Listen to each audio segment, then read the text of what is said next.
Why, hello everyone. Welcome to the stream. This is Otaku Shobo. Today is, of course, Tuesday, June 29th, 2021. Today is, in fact, the first day that my mother is returning to work in person for the first time in a year and a half. Oh boy. It's a transition, to say the least, having to go back in to work physically, and we're going to see how all of this ends up. Officially, she can work remotely, I think, twice a week they are allowed. So they are going to a hybrid model for her position going forward, at least. And she's going to be taking this Friday, as a remote working day, so that, she can be physically at home for the beginning of the 4th of July weekend. And of course, 4th of July being a Sunday, she gets Monday off, as do most other places this year. And of course, on Saturday, I am getting my first dose of the COVID vaccine a mile away at the local Walmart. So that is that plan this weekend. I still need to do other things, like go to the DMV, which is still on a scheduled appointment only basis. They don't allow walk-ins, and they might never allow walk-ins again in my state, because as it turns out, they're doing more business with appointments than with the walk-ins. For whatever reason, I saw that on the DMV webpage. There's like news announcements being like, "Hey, did you know that we're actually seeing more people being more productive on this scheduled appointments basis now compared to previously, and we have lots of people available for making appointments. They're able to schedule their own workers a lot better because of it, you know? Because if they don't have people available, then that's appointments that they're not making, and if they have people available, there's appointments that are made, and those people then know when they have to be in and all that good stuff. Now, with that said, the other thing to discuss, if you were not here for yesterday's stream of Dyson Sphere Program, or on Friday's stream of Dyson Sphere Program, I have ordered a new CPU and motherboard and CPU cooler. If you weren't around for when I made that purchase, it was supposed to have arrived on Saturday. It is still not here, and the tracking information still has not been updated for anything. There have been no new scans, since it quote-unquote departed the Amazon facility in Ashland, Virginia, which is, about 3 miles, 3 miles, 3 hours, 3.5 hours drive from here.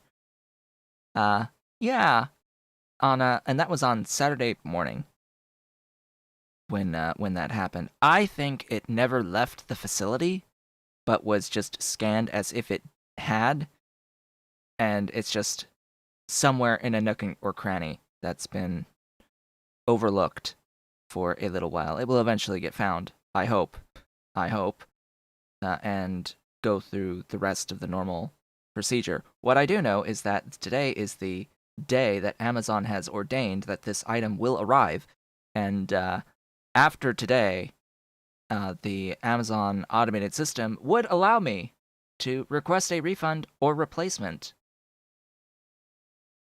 which I'm probably not going to do until I know with a bit more certainty that it is in fact a lost item. 2 packages of items, which I find really weird.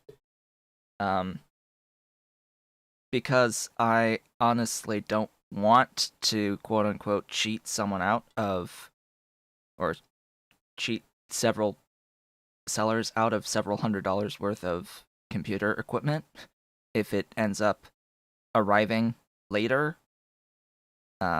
Because I have legit never had a situation where an item has been lost in the however many years I've been dealing with Amazon. There has never ever been a legit lost item. There have been small items in the past where the item was legitimately misdelivered, and they sent me a replacement, and I would end up getting the original back. The person who received the delivery put it in their mailbox saying, hey, it was misdelivered, and it ended up to me in the end. And then there was the one time with a motherboard purchase where I got the wrong motherboard from what I ordered, the legit wrong thing, that I got a replacement sent to me. It was still the wrong thing, and then they said, okay, now keep the one that you got, and I had to send in the first one that I got. So I sent one back and got to keep the other and had a full refund for that situation. But that was not a missing delivery. That was just they sent the wrong thing. It was mislabeled in their warehouse at the time, that motherboard. So, and of course, that was a situation where by the time I ended up actually getting the motherboard, it was superfluous, because the whole point of it was that I was in the process of getting an entirely better new system. I needed a temporary replacement that it turns out I never even needed in the first place, but yeah, that's a very long story. That's a very long story. I learned something new at that time. And I've discussed that story in the past. Yeah, let's just say that when you have a RAID array and your BIOS are reset, you have to disconnect the drives that are set to the RAID mode so that the BIOS actually load, and that you can set the BIOS into RAID mode again, because they reset off of RAID mode when you reset the BIOS, which includes when you update your BIOS. Yeah. I thought I had bricked my existing motherboard in the about a week and a half until a replacement, a new system basically arrived, and I was like, okay, I need a board that uses my current CPU for the interim, and they sent me the wrong thing.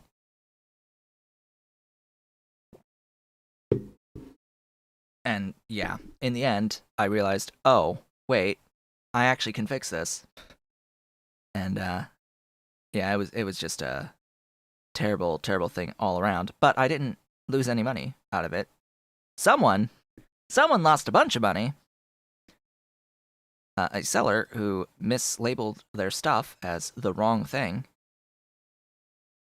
the absolutely wrong thing, lost some money out of that. But I don't care because that was their mistake, not mine. I have no remorse for anyone who screws up like that. Now,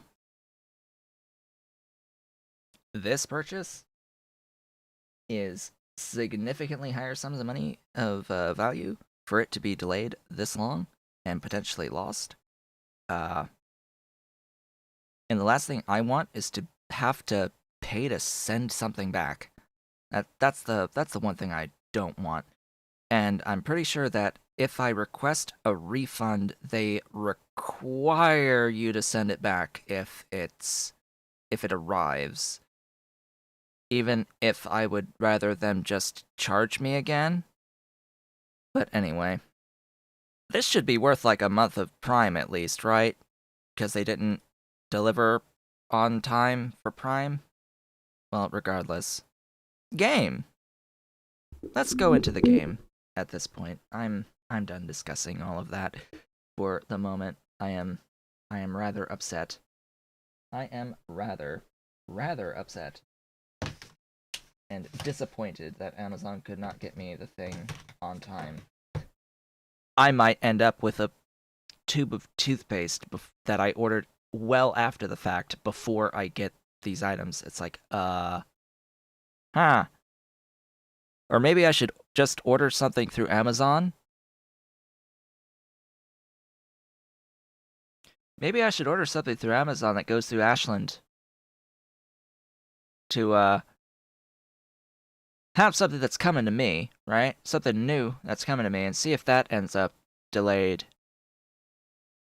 Just to like check to see if the problem is with that distribution sorting facility. I don't really have anything physical that I need to buy, and it's completely random where they are shipping the stuff from anyway. Most of the stuff goes through Ashland for me, but not everything. So it's not a guarantee, and it's not a guarantee that a thing will even ship through Amazon through this method of Amazon to USPS. A lot of times it'll just be either just Amazon, or it'll be UPS or FedEx. There's a big array of logistics systems that they use, and you have no say in which one gets used. I think that's my biggest problem with Amazon Prime delivery. You don't have any say whatsoever in how things are shipped to you, what service is being used. Because frankly, I would not want them to ever use USPS, the United States Postal Service. I would rather they just stick with their own logistics whenever possible, or UPS or FedEx. USPS is not in a good state. It has gone way downhill. Way downhill.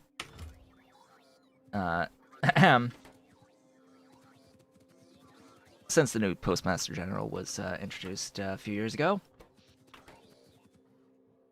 They have not been doing a great job at doing their job lately. But anyway, I've done things off screen here in my base. I have a bit of a base now from my off-screen work. For those of you who are not aware, I have the ability to completely expand all of my landmass and my rail system by robots at the moment. A means of doing it just by bot without having to go out there physically and run around and just have my brain melt from the amount of time that it would take for me to manually expand the base. It still takes a while for the bots to do it, but during that period of time, I could actually play the game while they're doing it for me. So, I set the game speed to, like, technically I set it back to 2, but yeah, no, it's not 2, it's like 1 and less than 1.5 now. But, you know, speed. Gotta have things go fast. There's also like 35,695 construction bots now. I need couple 100,000 really to speed up the process of growing this thing, and it will take significantly longer each extra layer I add around the center. But I have a bit of empty cells now, a few empty cells. Just a few cells to work with. I'm not feeling the space pressure anymore, like I had been for a little while there before making this transition. I'm now very comfortable expanding out the base, but while I was doing this expansion, I was also working on growing my, scaling the back-end resources. I've scaled, I've added iron down here, big iron thing for additional iron. I still need additional steel. I am not producing enough steel. In fact, I have expanded this steel to produce a lot more. But what I ran into was a shortage of red belt due to lack of steel.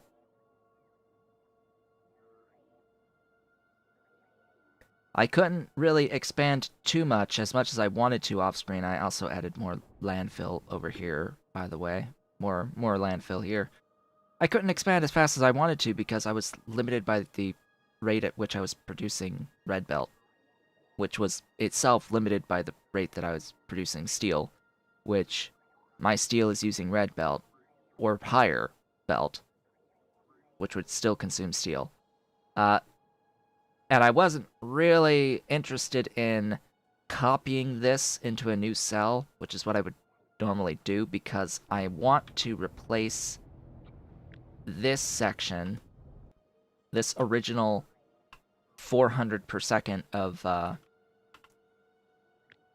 the mineral sludge with my new build for mineral sludge, which is a bit smaller and uses, I think, less overall belt. See, this uses 351 yellow belt, whereas this uses 242 yellow belt to do the same job. But I would have to replace 4 times, which would be over 900 units of red belt to do that, and a bunch of undergrounds, a bunch of inserters as well. I could do it now. I have accrued enough resources that I could do that replacement now. I might even have enough resources to then copy the whole thing and paste it down somewhere else to expand the steel even more.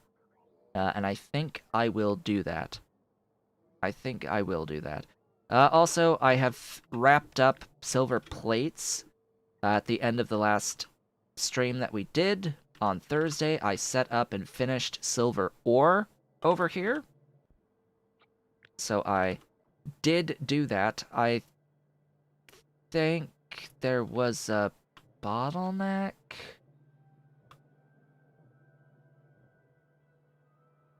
Somewhere. I don't know if I've addressed it over here. I think I've addressed it.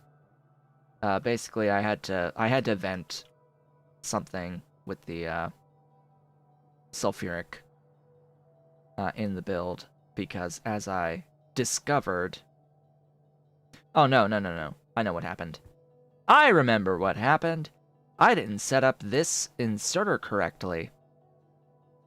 I needed it to pulse the hand contents, and to read the hand contents and pulse it for this logic to work, and I didn't have it set to do that pulse the hand logic, so it added in a whole bunch of filter frames in here, and it clogged the system twice. So I had to go over there and fix that and set it to the proper logic.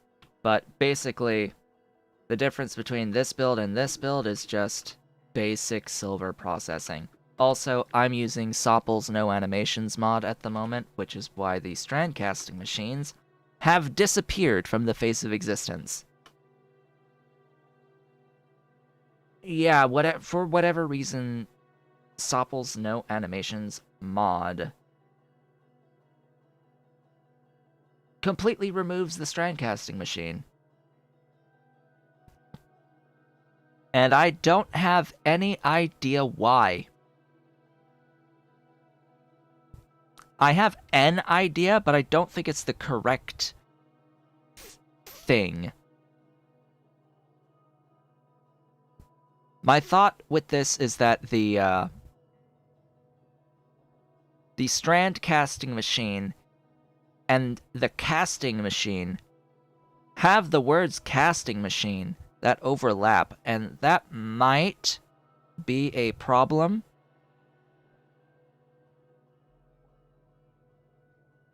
But I don't know if it's the problem, because this is legit the only building that has this issue.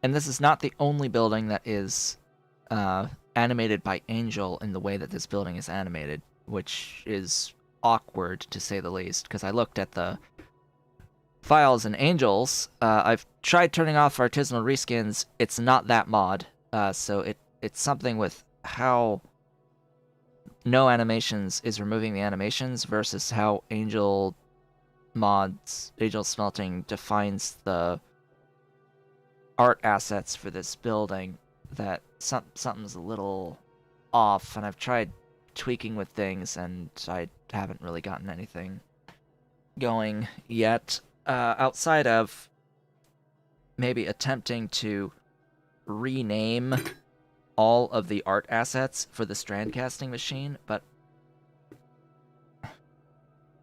that's a lot of work to rename art assets and all of their references in the definition for the machine. So we'll see. And if the problem is the entity name of the machine, well, I can't just change the entity name of the machine without also putting in a piece of code that runs on startup that replaces all of the old machines with the new machine. Otherwise, everything just gets deleted.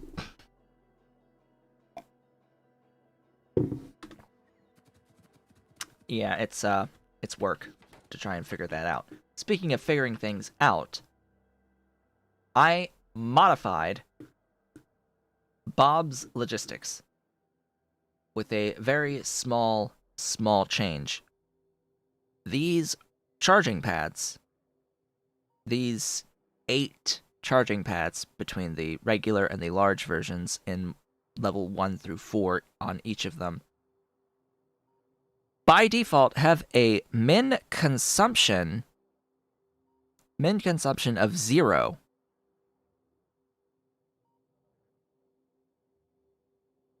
A min consumption of 0. Which means even when they are not powered,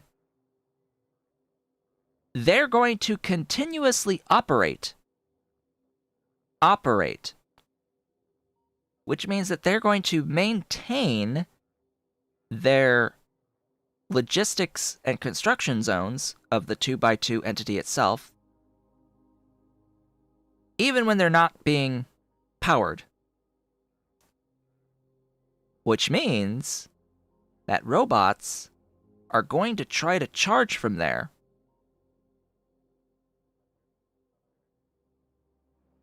Which can cause problems because the building isn't getting any charge. The robots try to charge from the thing. It's not getting any power.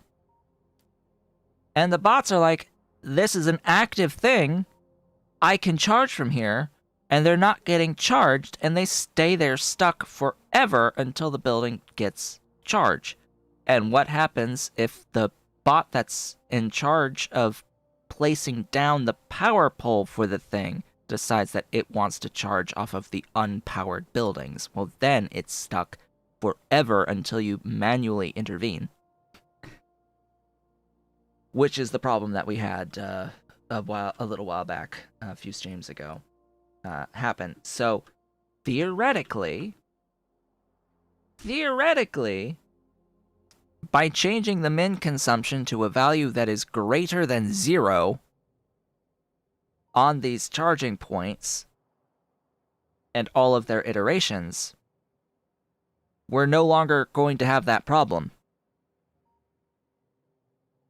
And what I've noticed since making this change is that even though when you plop down one of these charging points, say, here, you can easily see that it has the 2x2 logistic zone as part of it, and it's unpowered.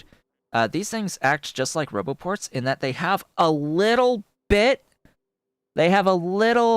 of charge when you plop them down. So they do maintain a logistics zone and a construction zone of that 2x2 entity in that little bit of electricity that they have. And it should technically get consumed at 1 kilowatt rate until it runs out. I don't think it does, but if a bot decides that it wants to try to charge from this, it would use it down to 0 and then it disappears. The logistic zone would disappear because it is technically getting no power at all at that point. It behaves exactly like a unpowered roboport.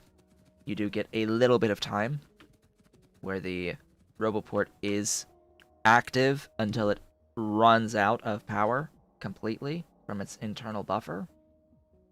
I should have a roboport here. You can see it has energy in it, and it is displaying. See, they're going to it, they're charging, and then when it runs out of its internal power, it yeah, there it goes. It's not active, you see? It's not active anymore because it ran out of that internal buffer. If I go here, I would have to wait for bots to charge off of the thing. But what I've noticed is that when building out, expanding on these, is that even the uncharged charging points, the bots that are going out, construction bots that are going out and placing down landfill, they're avoiding them now. They're avoiding the unpowered charging pads, which I think is only now because I have made that change to a min consumption 1. They can be like right next to it and they'll go out of their way to a powered charger now. Which is exactly what I want with everything. Okay, all that said, I think now there's always more to talk about. What am I saying? So I got the silver plates by going ore into thingy, into strand casting, uncoiling, and all that. This is just prep for later. Trust me, this is just prep for later. When we get the full coolant. Oh, right, I can do coolant now. Yeah. That was going to be a thing we do together. Right. Rather than straight up copying a new thing for steel, Oh, I don't have the coolant steel.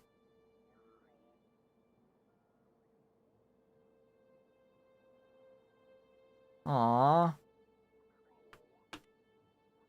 What do I have the sheet coil recipes for? Copper, iron, lead, and tin. Copper, iron, lead, and tin, which reminds me, I also set up a expanded right here, right above my mall. I replaced this area right above my mall with tinned wire coils. Just a few tinned wire coils. A few of them. Not many. Not that many. You know, just a few. A 15. At least theoretically 15 per second of the coils. Which, is like 60 per second of the actual wires. It's a lot. And I did pellet press processing on the copper and tin. I didn't show it just because it's one extra little step. I mean, come on. The thing here is you make these guys with copper.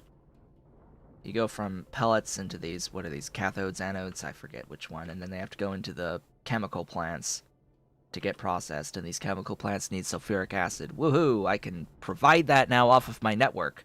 And so I have provided it off of my train network. And tin is just laughable. Tin is laughable. It's just add carbon from pellet press. Yay. But both of these could be made more efficient by doing the, well, I guess not here. Not with this one. For the individual plates, if I wanted to do plates on these, I could do coolant-based processing if I wanted to. Because I don't have to. Because everything is infinite on the base materials. It's not required. It definitely gives you a better use of your space that you have available, but we have infinite space now. And I think... Oh yeah, silver plates.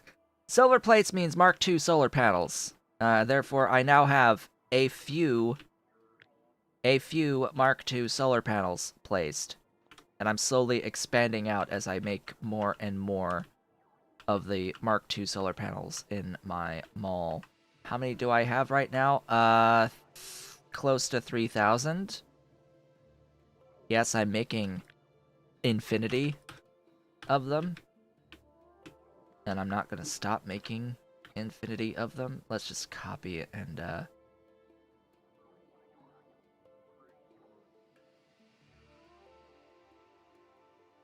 Oh, I didn't copy enough? Okay.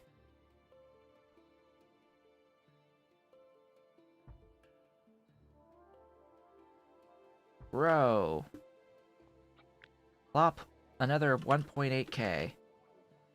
That's my entire backlog. I'm not putting down all of the ghost entities, because that's just gonna cause some performance issues as the game has to keep scanning and detecting, hey, you don't have enough. I don't want it to have alerts anymore behind me trying to tell me that I don't have enough stuff at a time. Well, all of that said and done. Nitric acid is the goal for the day. Part of our goal for the day. The first goal for the day is nitric acid. Which, that. I need to change these buildings to one mark level higher.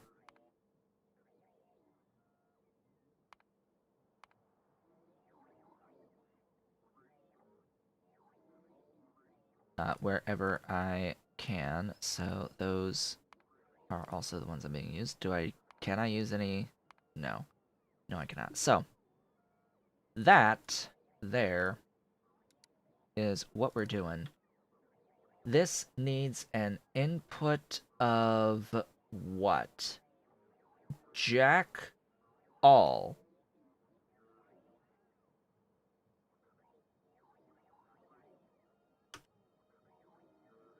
A 1,000 purified water.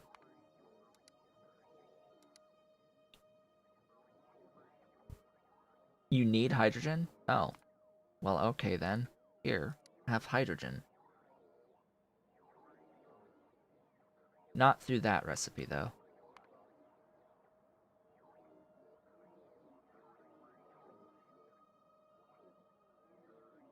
Which is going to provide...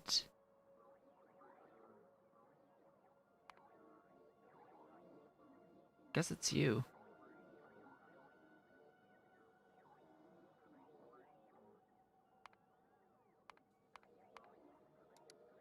This, I would hope, would reduce the amount of stuff here.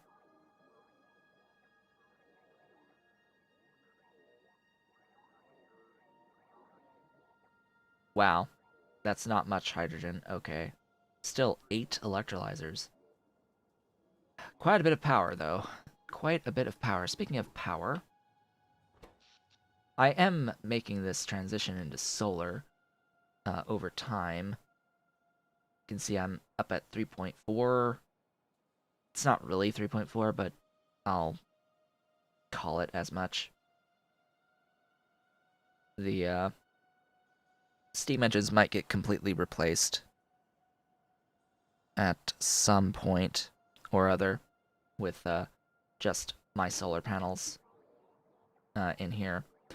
Each of these, I am considering a consistent supply of about a third of a gigawatt, for all intents and purposes, of consistent power output for each entire square, right? So I'll have eventually 2 of these entire squares. That's 2/3 of 1 gigawatt, which gets to that whole idea of scale. We need more scale. And I would like to have more upgrades. I want the next tier, the 3rd tier. Oh wait, it's 3 tiers, not 4. I said it was 4 tiers? No, there's totally only 3 tiers on each solar panel. A small, medium... Oh, that's right. It's a small, medium, and large at a level 1, 2, and 3.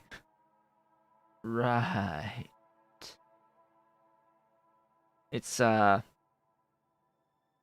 is it 4 tiers on the charging pads? I'm confused. I think there's 4 tiers on the charging pads, as I had said earlier. But yeah, I want titanium. I really want titanium at some point, rather shortly. I will need ceramic as well, but ceramic is actually deceptively easy, but also fairly expensive. So ceramic is made out of silicon powder, if I'm not mistaken. It's made out of silicon nitride, which needs the powder and nitrogen, right? The powder comes out of ingots of silicon, so that's super, super simple in that it's just silicon, quote unquote, just silicon. And I even have silicon ore on my network right now for some reason. A reason. I have iron ore coming in over here. What are you? Oh right, more red circuits. I have been consistently working on improving my red circuits and my green circuits and trying to dump or get rid of as many bottlenecks in my green circuit production as possible, which at first that was why I scaled up my production on the tinned copper wires, the tinned wires here. Coils, scaled that up to 15 a second, plus 15 a second, just because this wasn't getting enough for green circuits. And then the next bottleneck after that was carbon. So I changed this train station from bringing in the sludge, from bringing in the mineral sludge. I changed it so that it produces mineral sludge here at the brass that it needs. It didn't really need all that much, just the 100 is fine to feed this. Not like I'm using much of the whatever this is to begin with. Brass, bronze, stuff. And switched it over to bring in charcoal, because I'm producing a lot of charcoal on my train network. It's super, super, super, super, super easy. And I figured, you know what? As much as it's so easy that you can make it on site, sometimes it might just be easier to bring it in by train and then convert it to what you need, in this case, carbon, by adding in a very easy steam setup like this. Very, very simple to convert charcoal to carbon. And then it gets everything that it needs for all aspects of these green circuits. And now I am producing more than enough for my purposes, although I'm still... That train is still in delivery mode, going out everywhere, and I still need more. Which means at this point I need to scale further or get modules for productivity to make better use of my stuff. But that's some time yet. Alright, let's figure out a place where we want to build all this for the nitric acid. This is going to make how much? 1,000. Oh boy. Yeah, that's actually pretty okay of scale to make 1,000 units of nitric. Like, I see that this is 118 buildings for 1,000 units of nitric acid. I look over here for the hydrochloric. For 1,000 units of hydrochloric, it's 96 buildings. And then I look at sulfuric acid. To get 200 sulfuric acid, it's 168 buildings, as a fifth of the other two. So that's a little, huh? And then, of course, if you look at the, hydrogen fluoride, that's a few buildings just to get 100. It's 284 just for 100.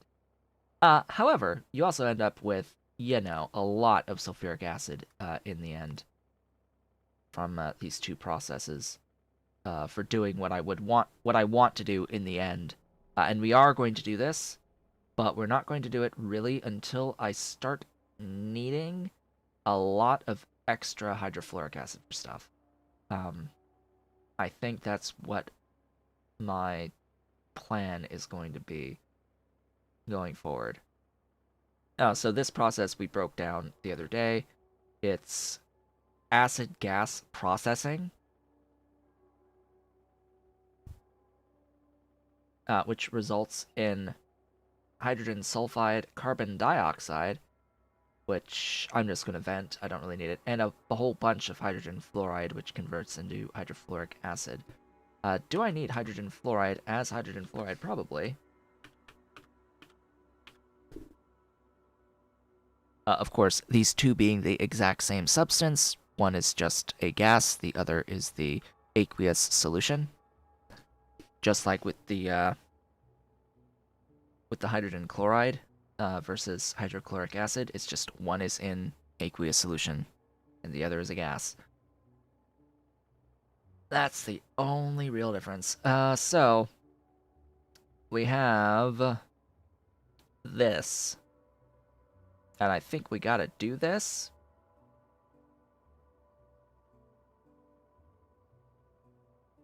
And eventually we'll need to do this for the puffer atmosphere. Note sulfur dioxide. So this is clearly designed to make use of that acid gas cracking, isn't it? Huh. Interesting. Alright. But yeah, this is going to be needed. I need some tungsten plates going forward.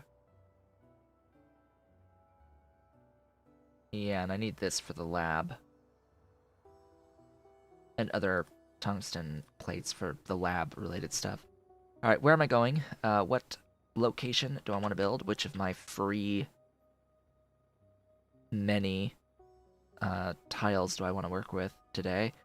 Let's go ahead and go up there to work with this nitric acid. Am I going to need Givelite leaching? Alright, we're going to the right from here.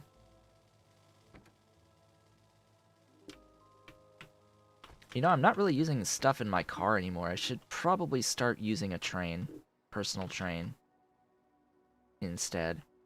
It would go a lot faster. Anyway, we are going to, of course, start with our train station, because we need to bring in 3 things. 3 solids in this train station. This is actually a convenient train station to copy.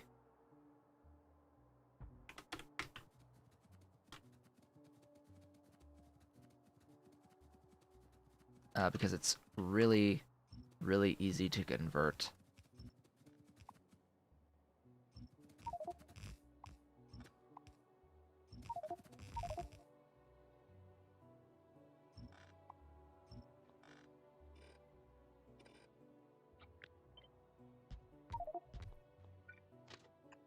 There you go. It's converted. The only thing I need to do is make sure that this is going to be S nitric acid.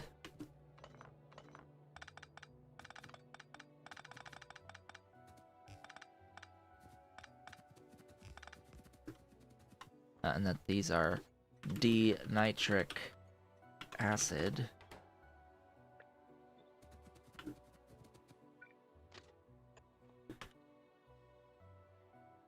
I am tempted to use different tanks. It is a bit tempting, and I think I do want to do that. So there are these tanks.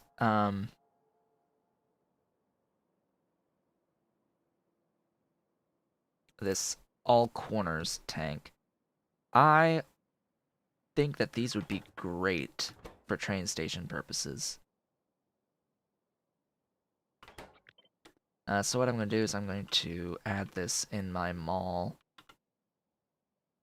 Where's my mall? Mall? There you are. I'm going to add this here.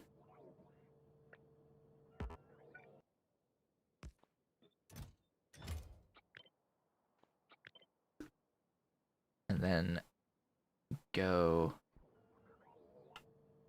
there. That pastes in the stuff. And I'm going to make the all corners storage too.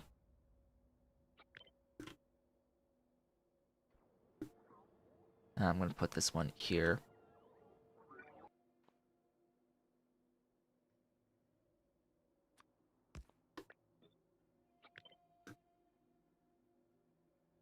Let's go. There. That'll bring in all the things it needs. Huh. I'm not making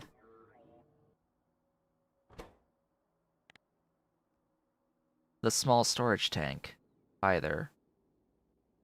Oh, because I'm making the inline. I'm not making the storage tank. Okay. That's fine. Go there.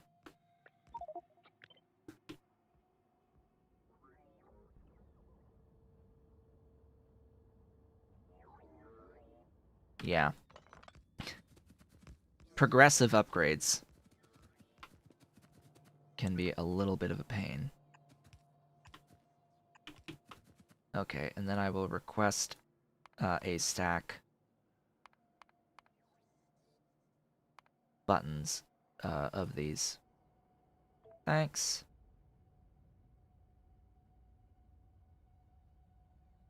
This will be of more use on the outputs than the inputs. Just so that I have a nice logistic system in here. I shall do that. And these are going to need the things, but I can worry about that after I actually build what I need to build. Okay, I need a lot of water, of pure water.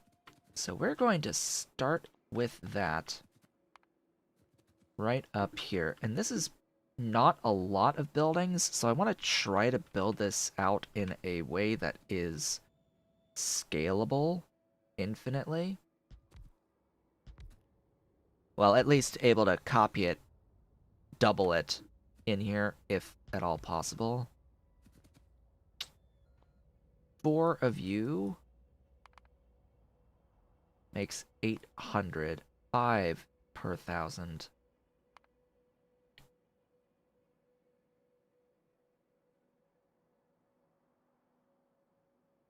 Okay, here's what I'm going to do. We're going to have 5 of these, making 1,000.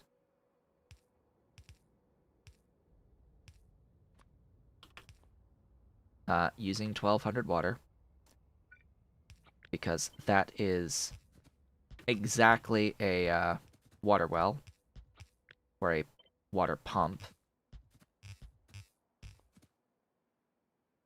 The precise throughput allowed that they produce.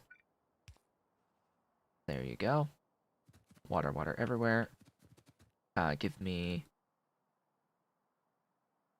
It's also exactly 1 clarifier to void the saline water out of it. So that's going to be the pure water for the actual rest of the build. We still have these 8 electrolyzers over here, and these 8 electrolyzers are going to have their own separate pair of hydro plants.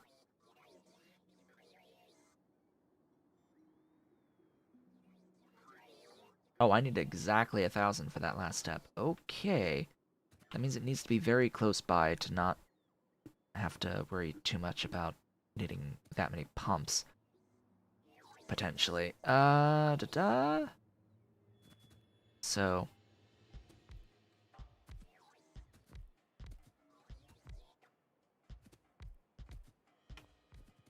there you go. I think the better way to do this would be to do a copy.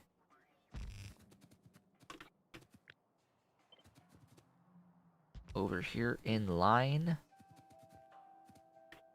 Get this guy. Do I want to reverse this guy? Yeah.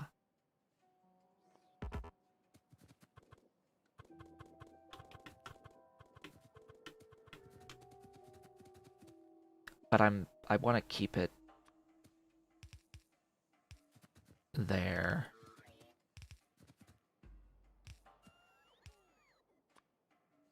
I could reduce by half the amount of things I need, or about half, maybe, if I used a different recipe.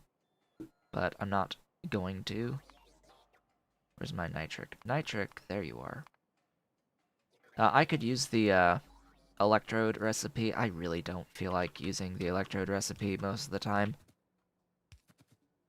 It has its uses on occasion, but not right now. it's useful when I want the mineral sludge and slurry builds to be somewhat efficient, but I screw it here. Screw it here. At scale, maybe, but eh. You need to deal with so much more stuff. More pure water, a water output, a mineralized water output. It's just a lot of stuff to deal with.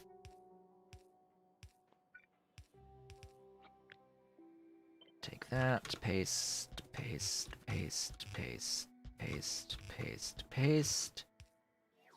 This will produce precisely the amount of hydrogen that I need.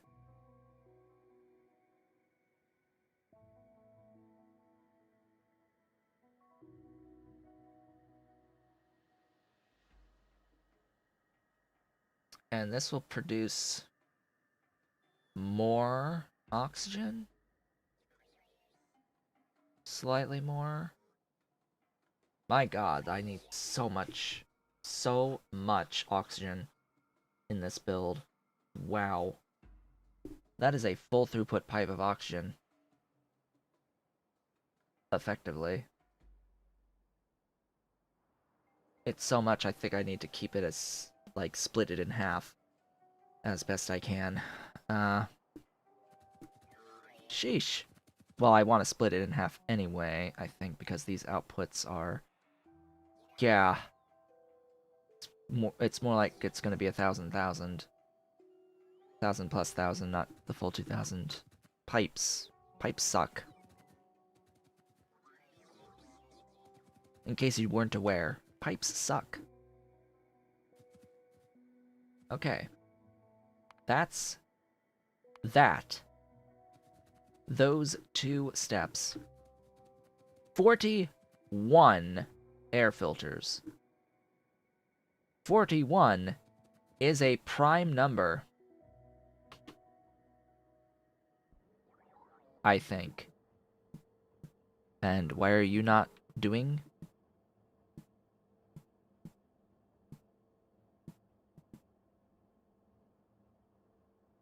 Huh?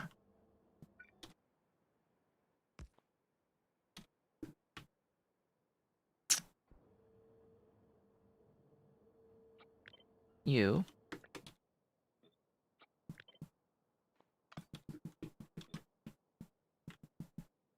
You're requesting, for whatever reason, Invar.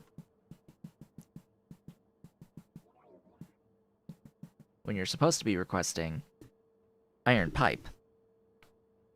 Huh. I know why that happened, it's just, I hate that that happens. Mod settings. Additional paste settings. Yes, I would like additive values.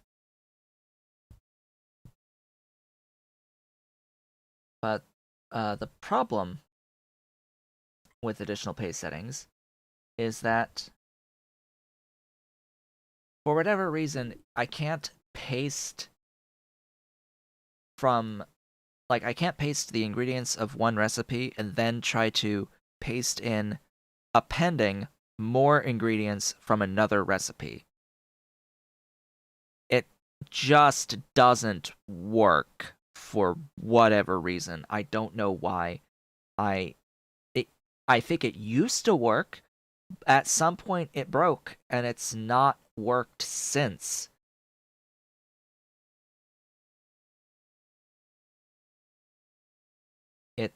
It's just awful. I don't know how to fix it.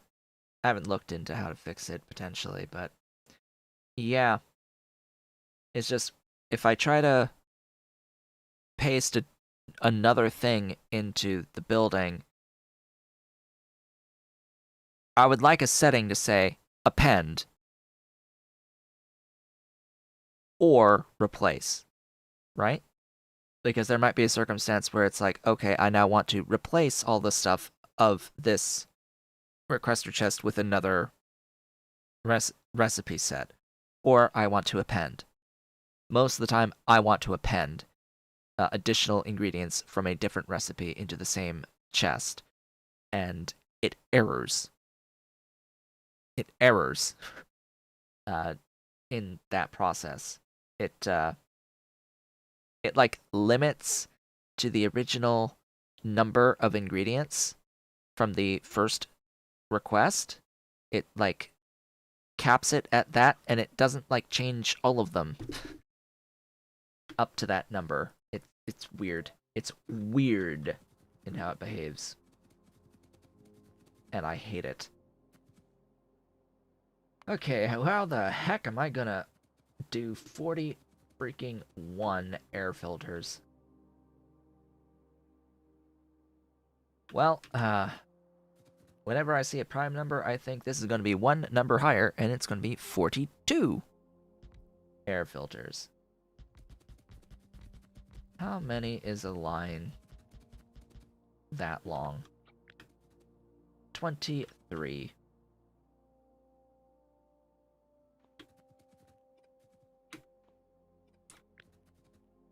We can do 2 lines of 21, and that's 42.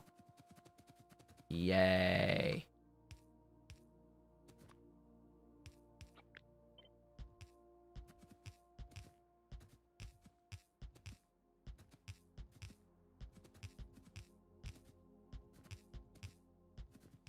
I might tack on 2 more just to make sure I've got enough throughput on all that.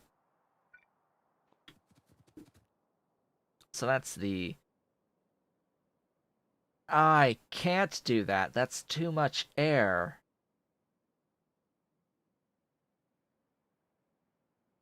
That's too much air. That's 3 pipes of air.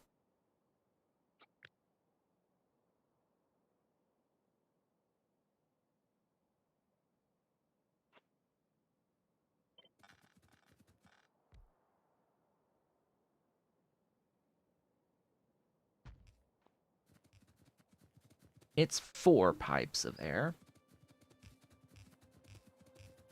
But that's another problem in and of itself, because now I'm asymmetric.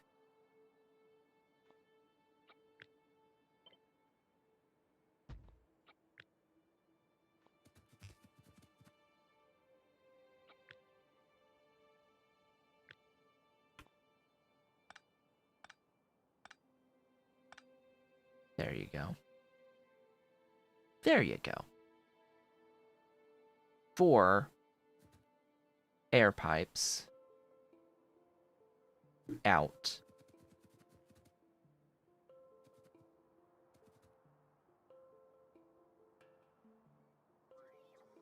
Okay. How you doing? Oh, I have one. One!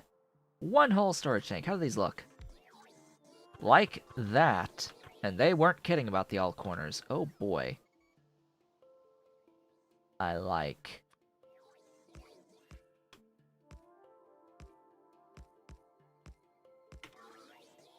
I like. Bob's storage, huh? How much does it hold? Why does it not tell me? Hey, how much stuff you hold? 50k.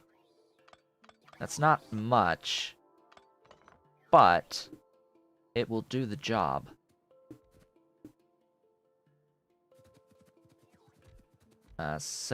Oh yeah, I now have a lot. I now have a lot. That's a Jack's tank, actually. I want you. So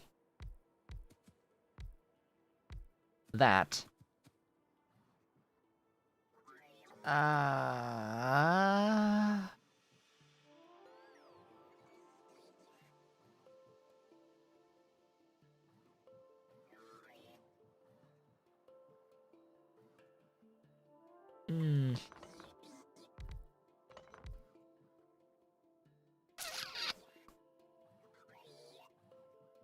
Yeah. I guess. Okay.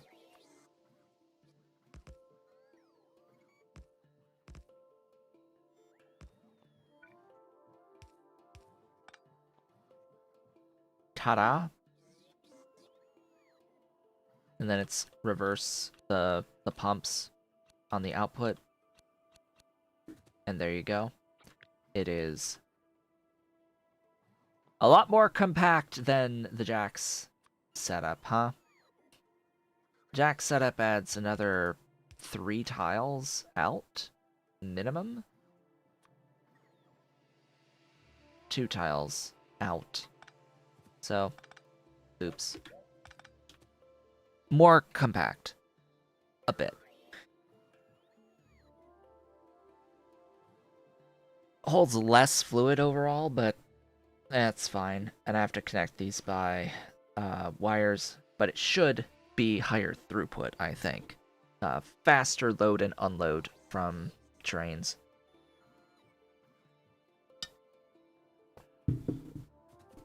At least until the maximum throughput, that is. I'll load you in there. I might have 2.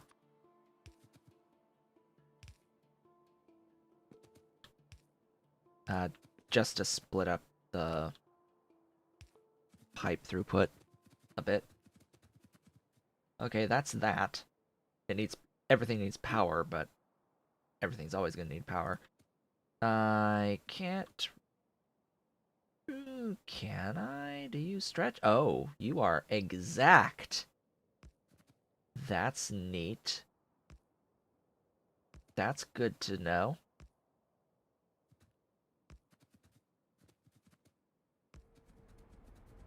That's really good to know. Hey. Let's use substations.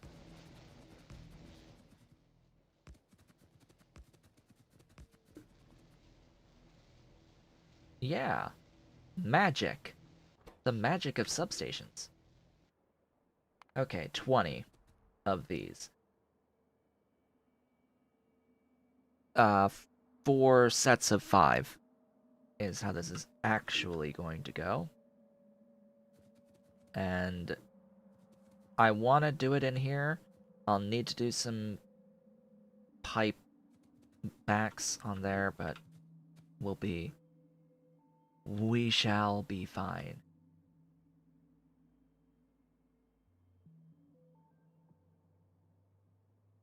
Yeah, so 4 sets of 5.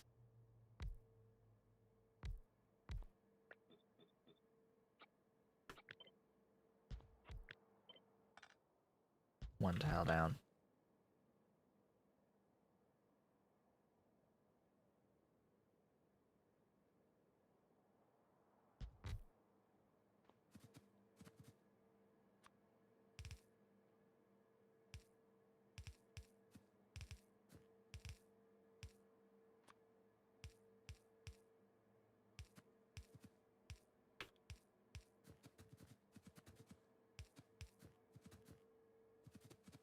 Well, that's convenient.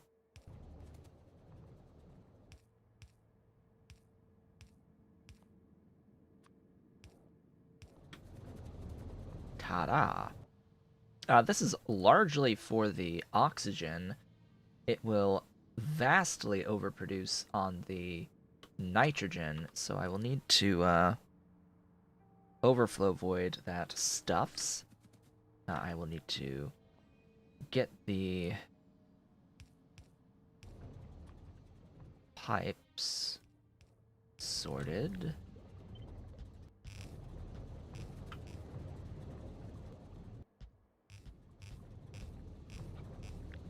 And then copy the whole thing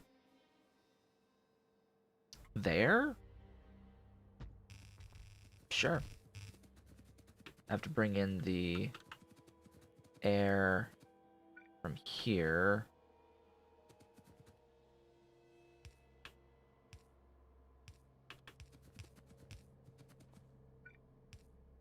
And below.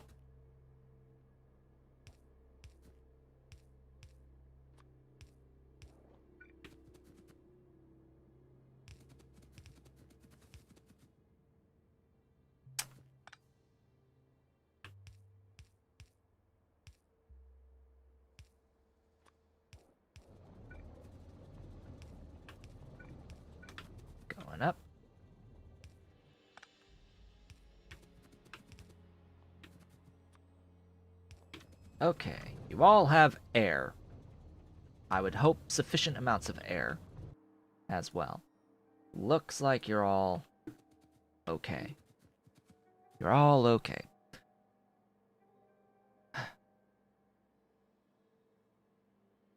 Next. That's that one. Next up, we've got those catalysts and catalyst carriers. Not gonna worry too much about it. Oh yeah, I need another input, don't I? What am I thinking? 3? No. 4? 4 solid inputs.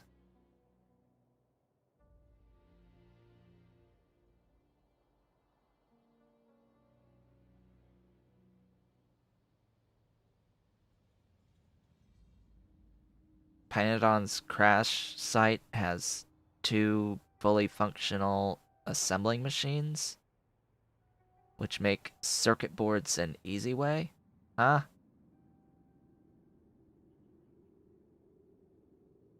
Oh, do they have the handcrafting recipe for the circuit ones available on the crash site assembler?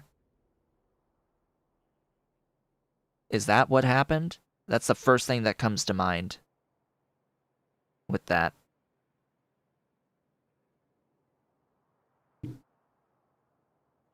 Because that would be funny if you could make. Oh gosh, ha! If you could do the handcrafting recipe in an automated way for the circuit ones. Oh, that's actually pretty funny. I haven't even looked at it, and that was the first thing that came to mind in that description of that circumstance. It's like, oh, that would be amazing. Yeah, yeah, it is. I'm sure it is amazing. The Panadon's mods has a very complex method to automate circuit ones under normal circumstances, but there is a handcrafting method to make circuits that is significantly easier and actually far better overall, but you can't automate it normally. So apparently, there's a bug that lets you actually automate the handcrafted circuit recipe, which is extremely efficient by Panadon standards anyway.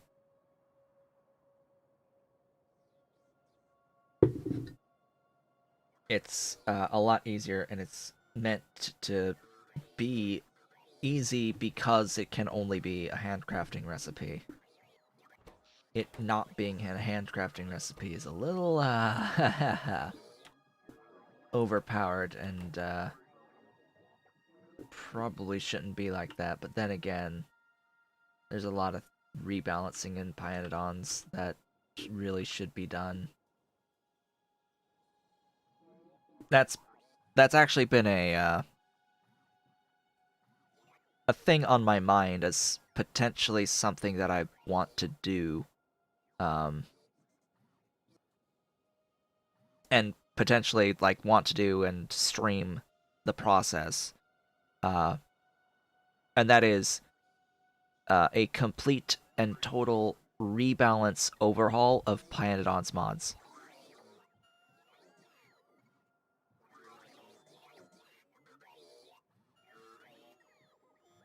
Because the way that I see it, Pyanodon's mods right now is very, very, very off-putting for the vast majority of people who play Factorio. And a lot of it comes down to being overwhelmed at the sheer number of stuff recipes involved, uh, but also the scale. I think the scale of it that's required and the slowness of the initial production puts a lot of people off. Uh, I think the complexity is okay. It's fine for it to take a million things to make a circuit. The problem is you have to actually be able to make the stuff in the first place.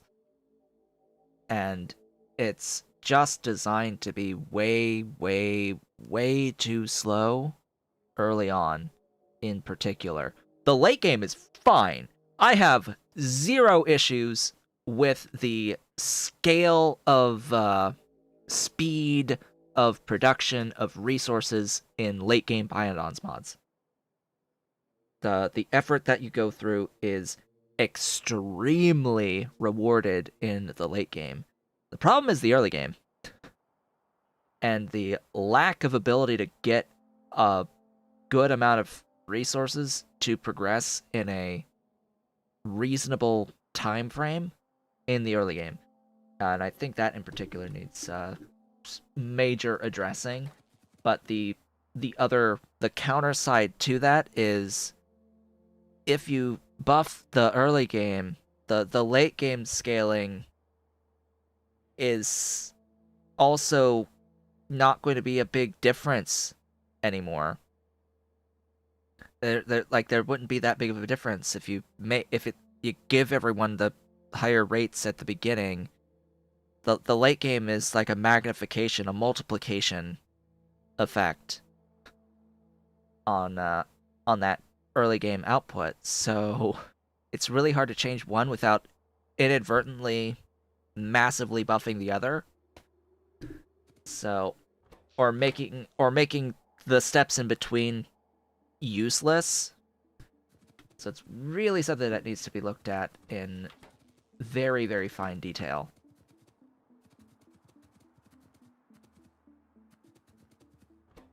And yeah, quality of life mods are necessary for Python's mods.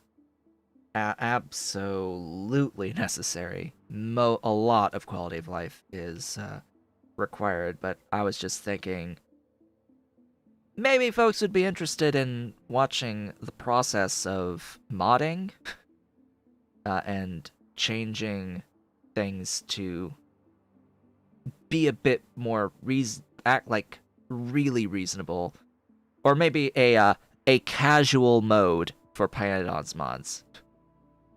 Like actually making a casual Python's mod that lets you experience the complexity of the mod without having to worry as much about the rate of production of raw resources, in particular in the early game.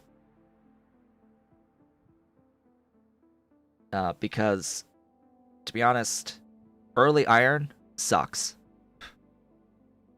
Early iron smelting ratio of ore to plates sucks.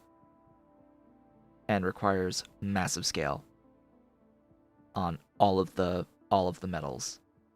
It really sucks. It pushes you to advance to a more complex process. But still, there's a lot of stuff that goes into that mod set that needs to be worked on.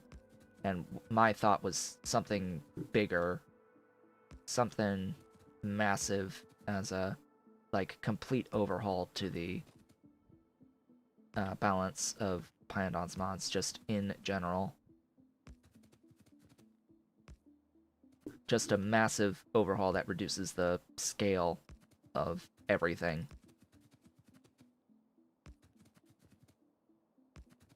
Improved outputs across the board, pretty much, and reductions to infrastructure costs, which is another massive problem. It should not take hundreds of plates to make a single building when the production of plates is inherently low. I think, just in general, the number one thing to change early game is just the resource costs on the buildings.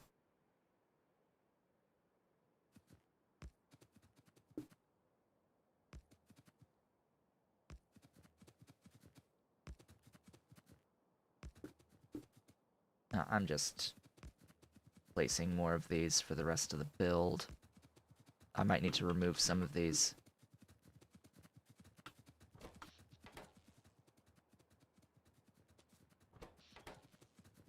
I have played and beaten Pyandon's mods full set twice at this point, and I was testing testing Alien Life. Had early access to High Alien Life and was streaming it before it publicly released. I've made many suggestions for fixes and changes, not all of which get added, but Pyandon, as Pyandon, listens to feedback, does listen to feedback, but ultimately makes their own decision on stuff, and he has a very specific way that he intends people to play for his mods. It's just unfortunate that the game engine isn't designed for the sense of scale that Pyandon wants for his mod set.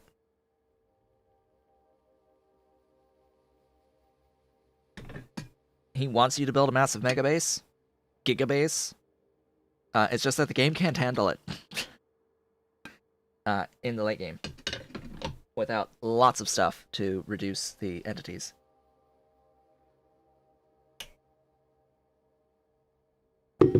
And it's unfortunate, and it takes way too long to get there. Late game is great. Late game is fantastic for the outputs. The problem is getting there. Takes way too long, and it's not just planning out the processes that's taking too long. It's the actual volume of the builds are way too big. Way too big, and it's to his liking. He wants it that way. So there's just a fundamental problem that is part of the inherent design, that it's just not good for Factorio as an engine. It can't handle it. Not at that level of scale. And when all of the infrastructure that you need costs hundreds of units of plates at a time, that you're forced to make at really low rates for a really long time, it pushes a lot of people away. I think a lot of people can get over the complexity issue. I have made many tutorials to help people get through the complexity issue and to explain how the ore processing plate manufacturing works in Pyandon's mods for each of the different types of plates, but I can't solve people getting bored because it's taking too long to make enough stuff to build the infrastructure that they need to build their factories. That's not something I can help with, unfortunately. Without fundamentally changing Pyandon's mods.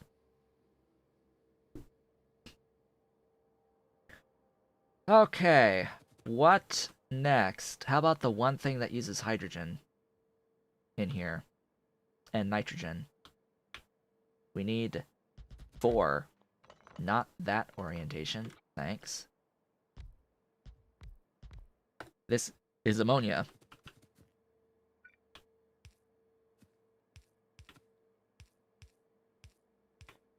And all of my nitrogen. Now, 5 of these produces more than enough nitrogen for everything. All of the rest of the nitrogen is completely superfluous.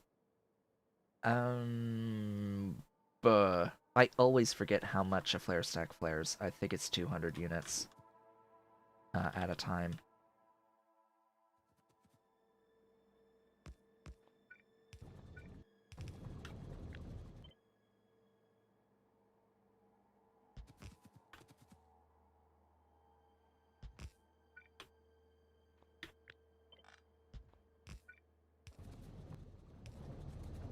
And this one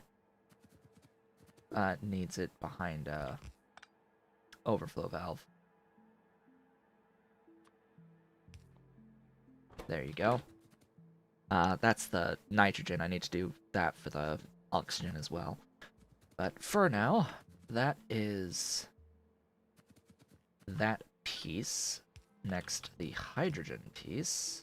Whoopsies.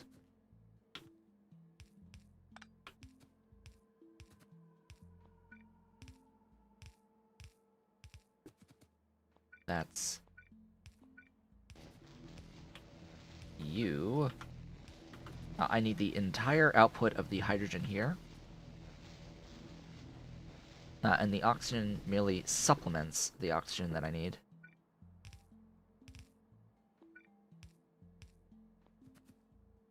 Now, I do really like the complexity of Pyandon's mods. It's just, it is grating on me, even. The infrastructure costs in particular. The volume of the infrastructure costs. I'm fine with the complexity of the materials that you need to make the infrastructure in Pyandon's mods. That's fine. That it needs a whole bunch of different types of resources to build the buildings. The problem is how many resources you need to build the buildings. Like, that's a piece of the challenge I don't really think should be that challenging. It's the volume of those resources. It's just, it's too much. It's much too much. It dramatically slows down my ability to build at the scale that he wants me to build at. Right? It's like you want me to build at scale, and yet you make it really hard to build at scale from the infrastructure costs. It's dumb.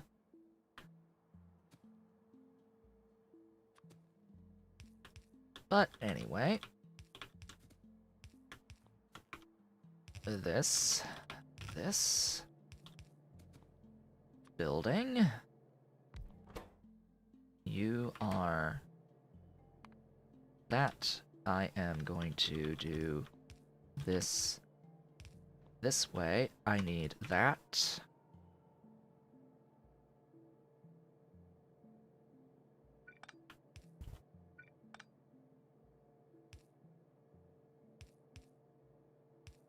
I need that.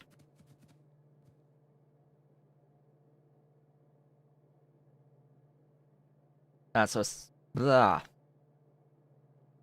No.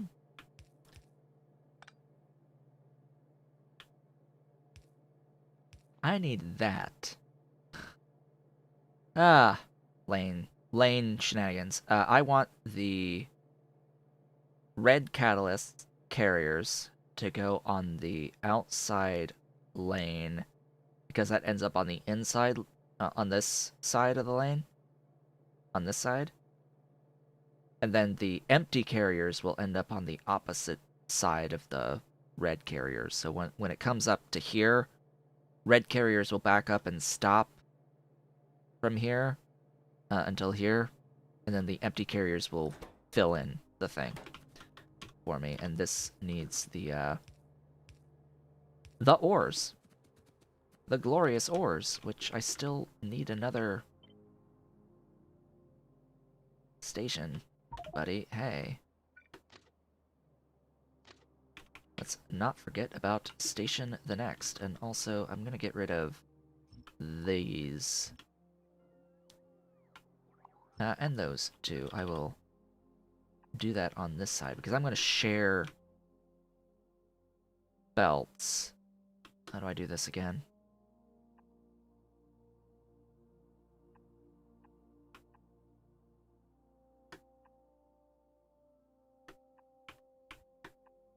Like that.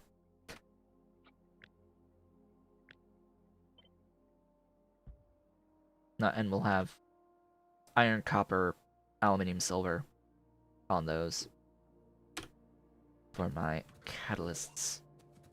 And it'll be glorious. And that's catalyst 1. Next is going to be 6 here. It's going to use 320 oxygen. 320, huh?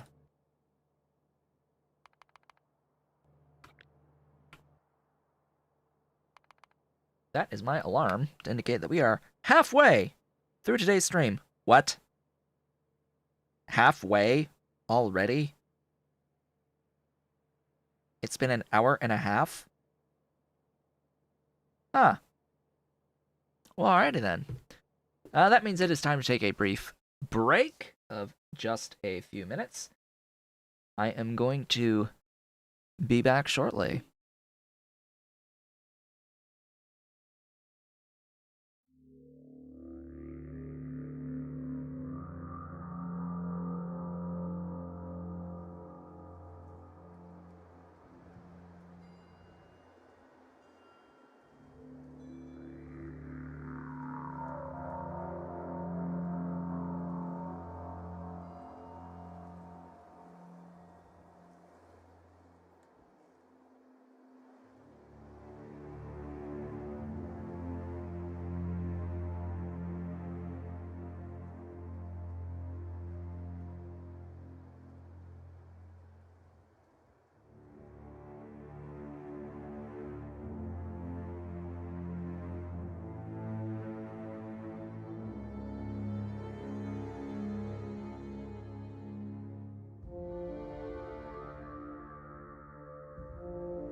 And I have returned.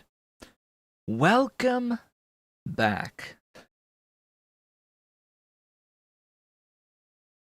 So, we are working towards getting nitric acid. Our next step here is going to look a lot like this, for the exception that it's going to be bringing in some other stuff. It's going to need a different catalyst. It's going to need that catalyst. This is going to be producing something else with oxygen. And I need 6 of them. It brings in all of the ammonia and a bit of the oxygen. Break those off for me.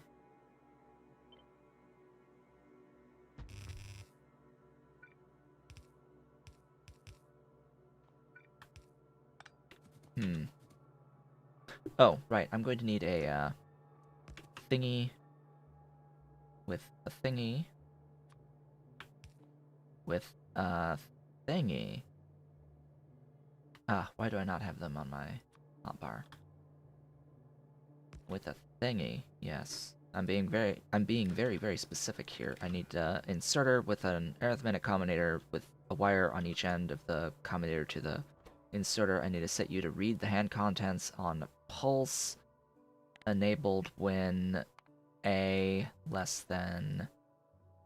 How many do we want in here as catalyst carriers? Probably like 500. Less than or equal to... and that is going to control the things. Input each times 1. Output A. So while A is less than 500, this inserter is going to insert stuff. Now, each time it inserts stuff, it will pulse the value of the items that it's holding in its hand. The number of items that it's holding in its hand will be pulsed as a signal. No matter what the actual signal is, the number of that signal is going to be multiplied times 1 and output as a value of A, and it'll be assigned that number of A, which will go back to the inserter, at which will return back and forth, back and forth, back and forth. It'll stay A, because nothing's happening to A. It's just going to exist as a value of A. And the next pulse happens, it actually adds that value of A with each swing pulse of stuff. And A will iterate until the value of 500, greater than 500 actually, because it's going to be a multiple of 6 on here with the stack inserter. And once that happens, it will stop inserting forever. And this is how we automatically control the amount of stuff going into the system. All I have to do is add in my catalyst carrier, wherever that is. Hello? Is it you? Empty catalyst carriers, yes. Request a couple hundred catalyst carriers. I will need a roboport in the mix. We'll put you there. Sure. And we'll put you there. And now 2 of them exist. And they'll get carriers, they'll load into the building. Ta-da!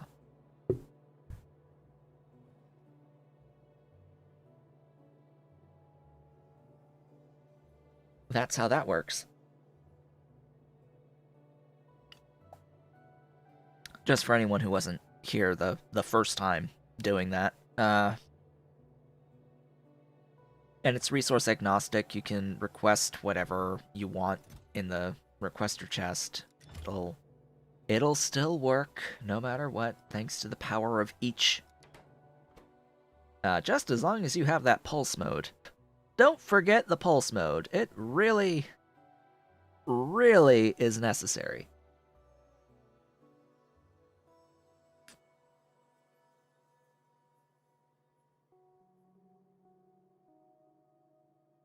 Yep.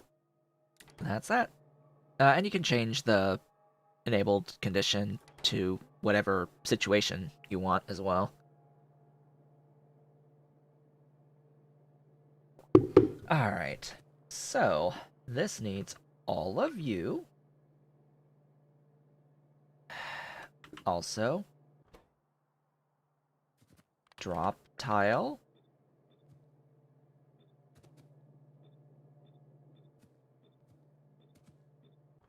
Pickup tile.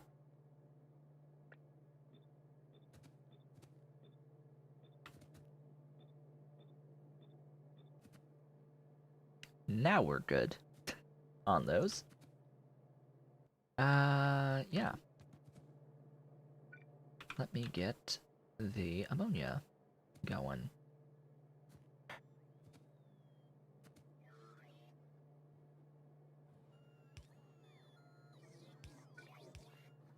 Ta-da!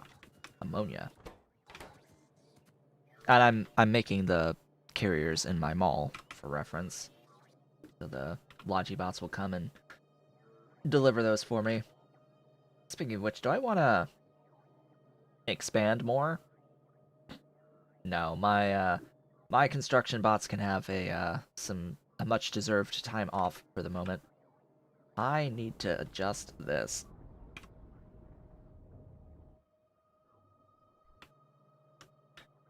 This is the one thing that hasn't been changed to no longer rely on the Logibots to do its work. This is lead and solder.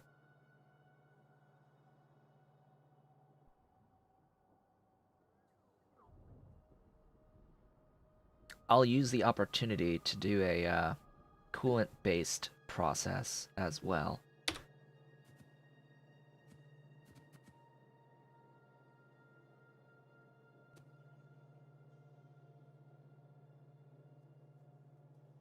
This is a condition set by a circuit, very specifically to prevent the carriers from backing up. Now, it's based off of my arbitrary decision, how many I want in the system. It may be too many, it may not be enough, but what I do know is that the way that the loaders behave is that it, yeah, we'll be loading and unloading at least the stack size, so maybe 500, because I have to think how many are going to be on the belt. There's a certain resource density that'll be on the belt as well, of buffer that I can deal with, that I'll have to deal with. And, yeah, I think 500 is going to be fine in the end, in the system. This is a conditional circuit to prevent the backing up. I've done this multiple times. This is not the first time I've ever set that up. I've done it the first time in this series, mind you, but yeah, I've got that built into a lot of my tiled setups now as a means of not having to go in and manually start several factories.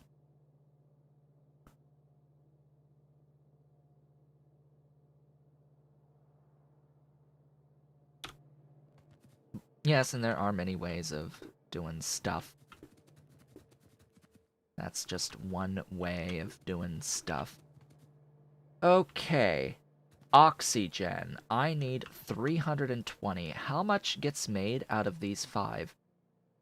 Slightly more than 320. And that's okay.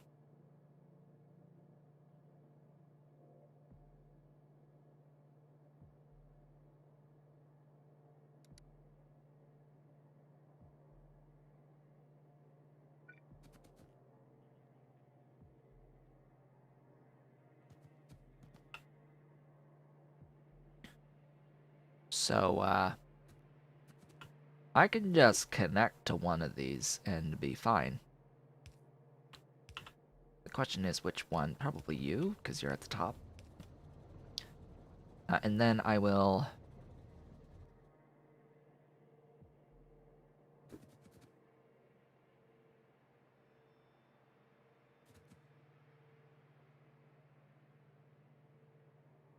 I will need to do a lot of shenanigans, won't I? Okay, shenanigans. You. Well, welcome to the time for shenanigans. I am going to hook up all of these oxygens to the tank here.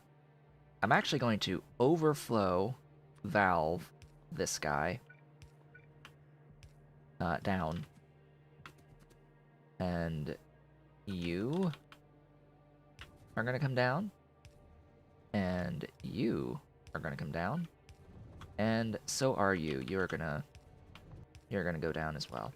I'm going to need a doohickey. I don't even know where. I want this here, maybe. And, like, where I want all these inputs to be, but what I do know is that, want them behind pumps. I'll have 5 inputs here, actually. Oh, God.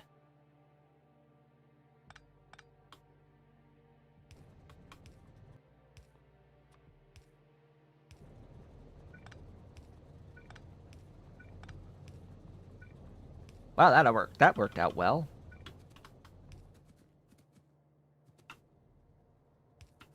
Hello, PY! Yes, so very sad you've missed the, first half. You've not missed the entire build that I'm working on. I totally intended to do more than just this one build today, but we're doing probably just this one build today. Nitric acid is what I'm working on. You missed my review of what I did off screen. Just that, okay? Summary, that. I have a few more empty spaces now. That was my off-screen work, quote-unquote. I have just a little bit more space to work with. Oh, boy. Yeah, it's glorious. Absolutely glorious. At this point. That's those two. You need, You've got stuff. You're all connected. You're good to go. You've done the greens, the reds.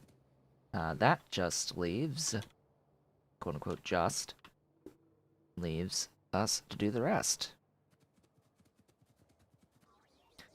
I mean, I set myself back to ×2, and I'm technically higher than 1 game speed at the moment. It only really takes the UPS when I'm doing the actual expansion, and all of the 30,000+ construction bots are active.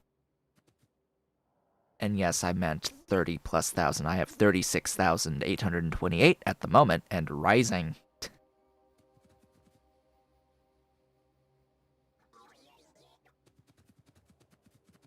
Yes, mine match because I have a screen that has 144 hertz.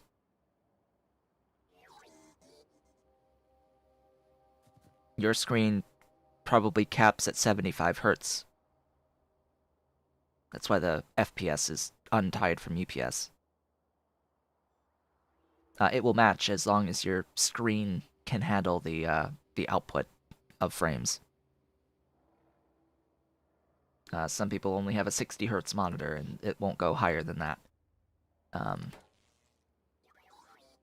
But mine is 144, the primary screen. My secondary screen over here, that one that I look at, which is the stream, that one's technically also 144, but I have it set to 120 at the moment because it's aging and doesn't seem to want to do 144 anymore. I got an out-of-range error.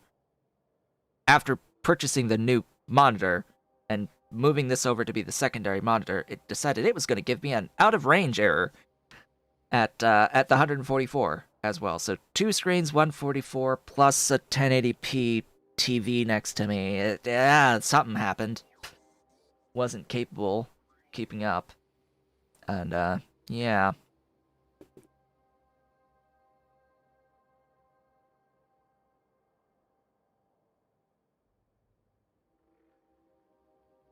That is a thing. That is a thing. My old secondary monitor had died. For those new here, it died, I forget, like a month or 2 ago? Oh god, don't remind me. That's so much cash. So much debt on my PC that I've taken out this year alone. Oh. Secondary monitor died. Had to get a replacement monitor. Decided to get a replacement monitor that was actually better than my primary monitor, yet costs less than the monitor it's replacing. Because, you know, time and technology and all that. But yeah, there was that purchase, which was over $300, and then there's the components that are still not here. And the tracking, that still hasn't been updated. That was over $800. Still says delivery delay. No updates on the tracking info for the new CPU, motherboard, and CPU cooler. No updates whatsoever. Which sucks. Which sucks, because that's a lot of debt that I just took out. Oh boy. Oh boy. I can at least make the minimum payments going forward, but things need to change for income to actually address said debt sometime very soon. But we shall see how things go. Anyway, this is gonna be split into two on these next two things.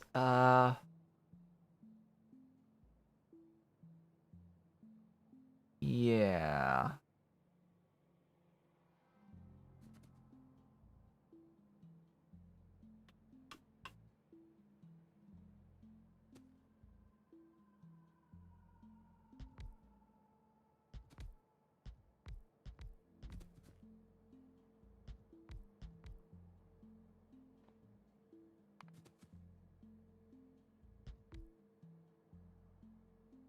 Mm-hmm. Those are 1-to-1, right? Yeah, those are 1-to-1.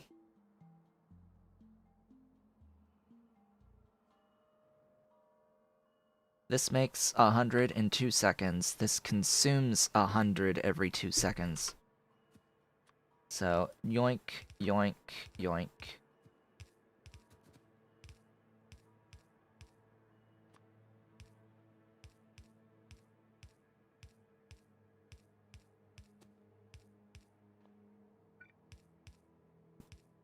Whoops.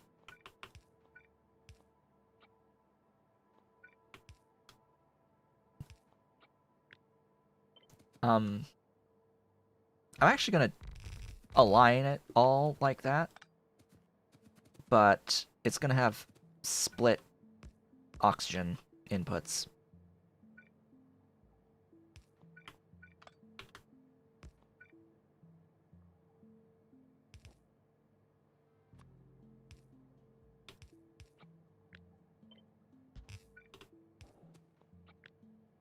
Like so.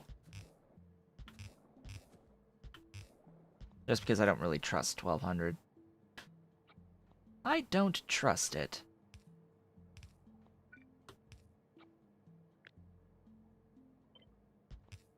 I trust 800. I don't trust 12.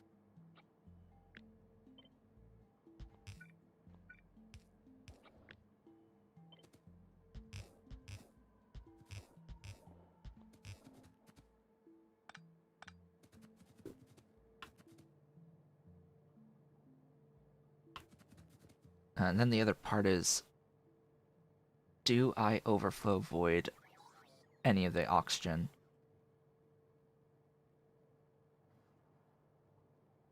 It won't hurt. It'll just keep it moving.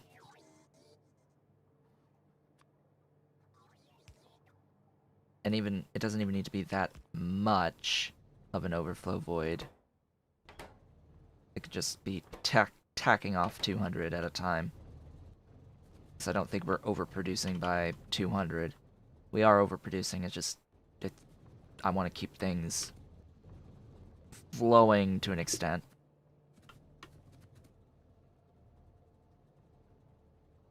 Is there a base where I regret overflow voiding oxygen? No. I never regret overflow voiding anything, ever.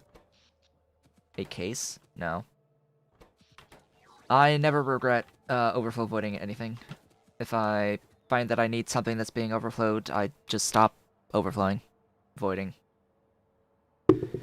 If I need it, I just stop it. It's as simple as that. Generally speaking, I will always be overflow voiding. even if I'm using a byproduct, I always set it to overflow when the byproduct is in fully backed up. If a byproduct is backed up, I'm telling it to void the byproduct if it's backed up. That's just about the only extra thing that I would do. Now, this does make 1,000 whole units of stuff in the end. This is going to pull in, excuse me, 1,200, but I don't have to worry about that 1,200, do I? Because I've got... Oh yeah, I've got independent thingies, the doohickeys. Yay. Is there a thing that exactly aligns? Yeah, you.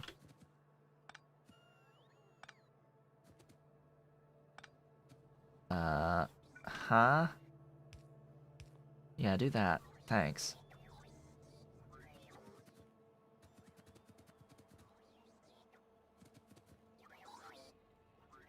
Yeah, especially in a C block. Especially in C block. And the C block style of gameplay. You know, because Pyandon's mods also has a C block variant called Pi block. Always prefer things to constantly move. Make use of whatever you want, but the important thing is that stuff is just moving at a time, at any given time. Just make it move. Make things move. That's far more important. Rates are what are important here, not any given amount of stuff generally, and making sure that the rates are consistent. That's very important. Very important. Because ultimately all of the resources are infinite in quantity. So your main concerns are just how much are you making of any given thing at any given time.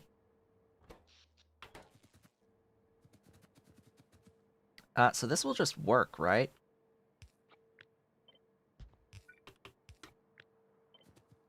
I'm pretty sure this will just work. I said I was gonna split this in half just in case on the 1,000 there. The problem is that's... Wait, that's 14? Apparently I can't count. I apparently am incapable of counting. Oh boy. 15.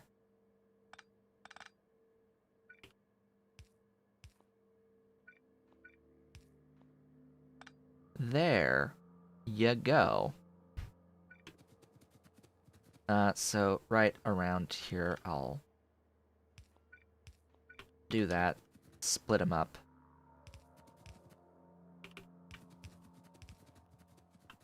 Bring it over.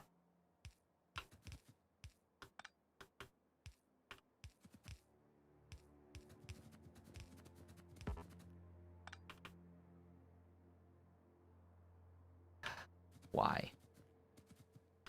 Why must you be one freaking tile?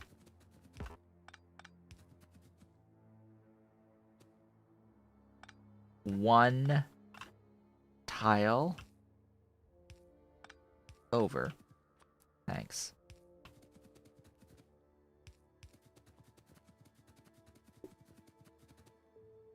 Well, that didn't use any space whatsoever, did it? Huh.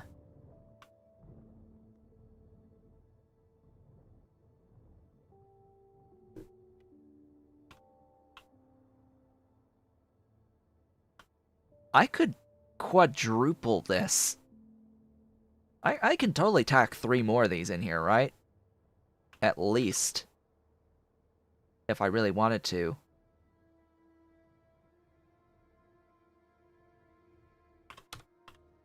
Oh, game. Oh, angels. Why are you so dumb on your, scale for these different things. It's like you would think that there would be some consistency to the amount of infrastructure that you need for a given production of the various types of acids. No. No, no, no, that is not the case. So you are R iron ore at nitric acid. R copper ore at nitric acid. Our aluminium ore at nitric acid. And our silver ore at nitric acid. Ores. Iron. Copper. Aluminium. Silver.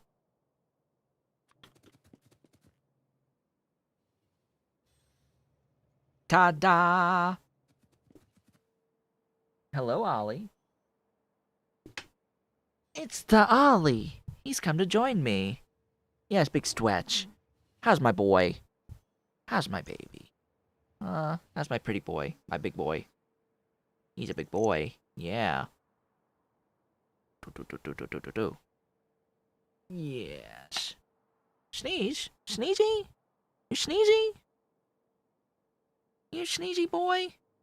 Yeah, go lap. Be comfy. Don't walk over my keyboard. Wanna leave? You can leave. Just don't go over the keyboard. Thanks. Okay.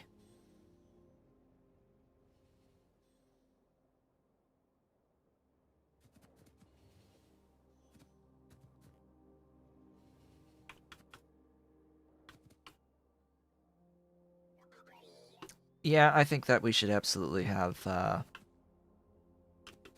higher mark level, at least on the air filters. I feel like Mark 2 on the air filters is as a cap is just an oversight, really. I feel it's an oversight that there aren't an air filter 3 and 4. As for the algae farms, yeah, there should probably be a level 4 algae farm as well. With a crafting speed of 2 minimum. A titanium tier algae farm. That's where I would put it anyway. Although logically the next tier would be a red circuit tier for an algae farm 4, maybe an algae farm 5 as well after that with a blue circuit tier, a red and a blue circuit tier of algae farm, and a red and a blue circuit tier of the air filters at least.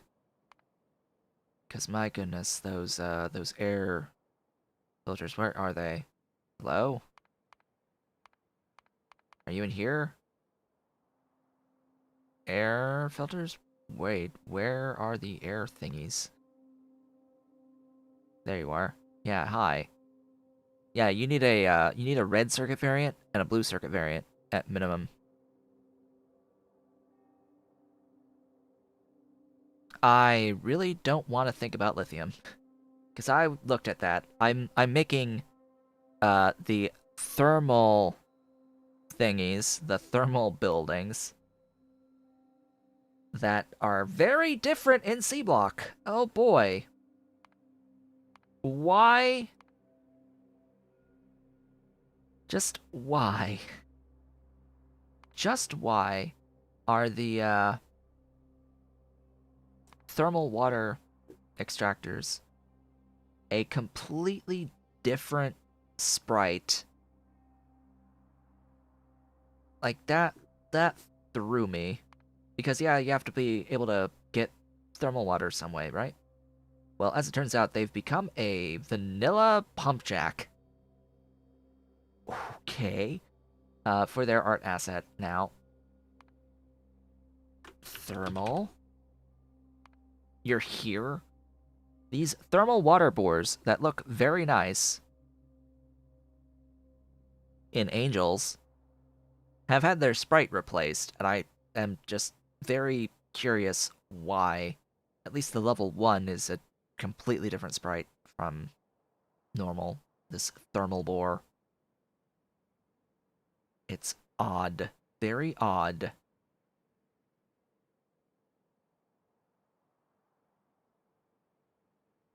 Yeah, because it's getting modified by Sea Block to be something else for its art assets. I would rather it kept its art assets. Like, excuse me.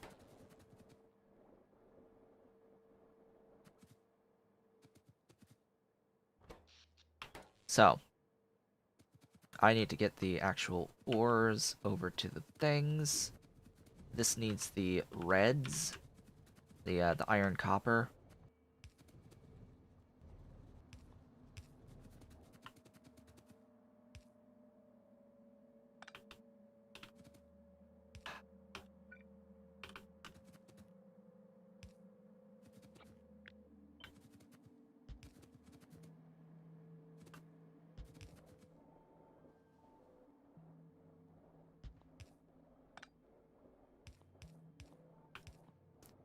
And then up here, how am I gonna get there? I'm probably gonna have to jump through this.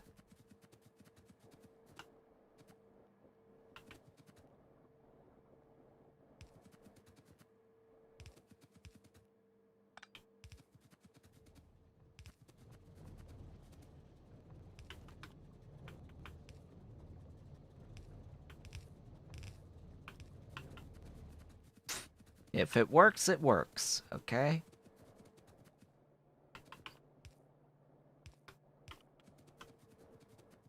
Okay. So now we've got these. Green catalyst carriers are going, red catalyst carriers are going, and it's flowing. Flowing freely. These are... what's the A value? 232.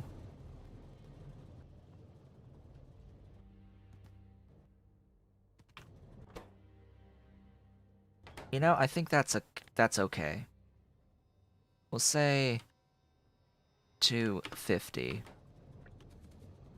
on those, and be done with it. Oh, now you're out of... oh. That would help. See, this is why we go step by step to see all the things. And then you're backed up, and that's because I didn't end up connecting the pure water from here.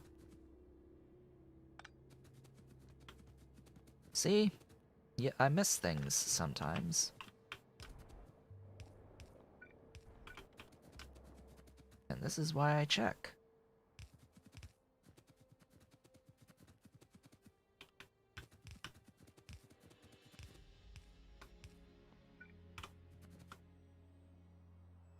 Now, I may want a pump, because it is a bit of a distance that this has to travel.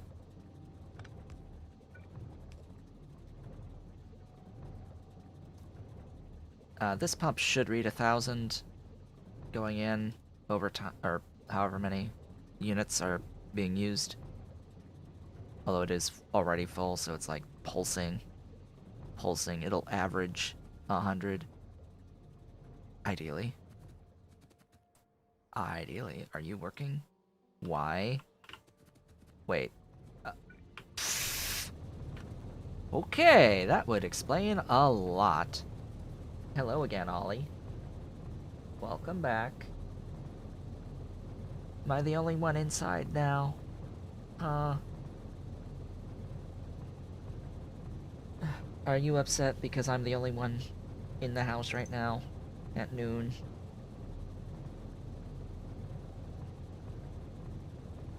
What do you see? You see someone else? They coming in again?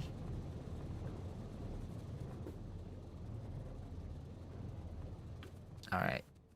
Now we have nitric acid.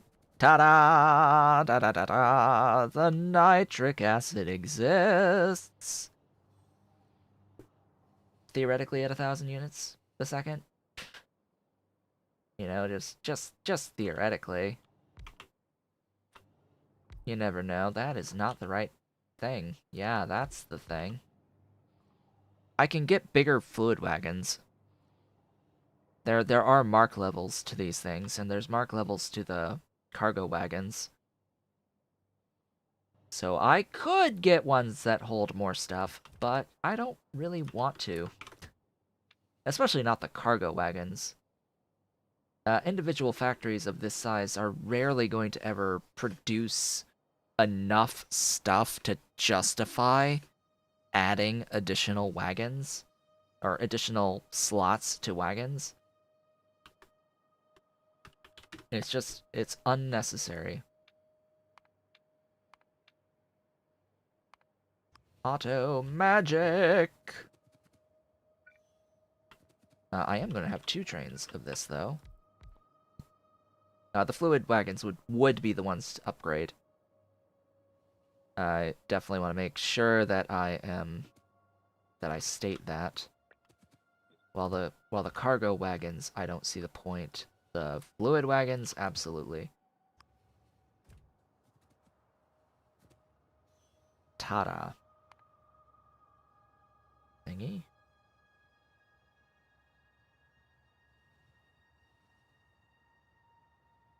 I somehow have a phone message, voicemail, when the phone didn't ring, or have anything to tell me that I got a call. Interesting. Okay. You. Nitric. Nitric. Whatever you want to call it.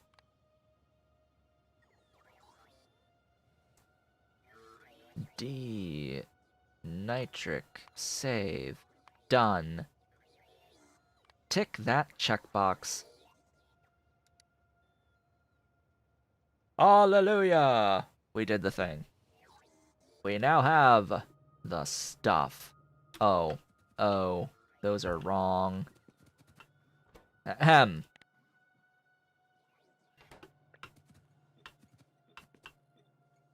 I do not need 40,000 units of ore at a time here. I only need 4,000 units. That's what I get for copying a fluid requester. Hi again, Ollie. You keep running off and coming back and running off and coming back. What are you doing? What are you doing, my boy? Huh? What you doing? Ollie? Hello? You like the towel? I washed the towel. Is it okay now? You were pushing it away when you're laying down there. You were pushing it away, but now I've washed it this weekend. Is it nicer now? Do you like it? Does it smell nicer? What you looking at? What are those gears in that head doing? What are they thinking? Thinking you just want to sit here? Do nothing? Are you gonna run off? Where's your sister? Where's Dolly? Oh, you sniffed something? Where's Dolly? Is she sleeping? She's taking her naps. Pretty sure. Pretty sure she's taking her naps right now. Do you want to take your nap? You want to sleep? Anyway. So, cobalt and gold are available because I can now do rubite leaching. Glorious, beautiful rubite leaching is on the agenda, and I think I need a fresh build for this? Yes. Maybe not the gold? Not the gold.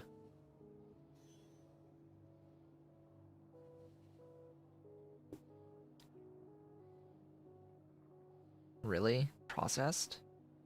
Chlororic acid? Have I broken down that chlororic acid? Yes. It's nitric hydrochloric. Sure. I need those anyway for the leaching, so I may as well, right? But I need to have gold to start this system, and it splits half back. Okay. Interesting. Why are you that? You are that blue. You're blue level. You are blue level now.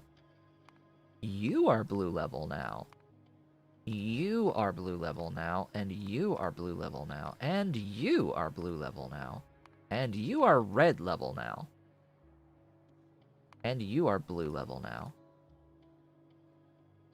That's more accurate. So we have also to break down all of these all the way down to the basic stuffs.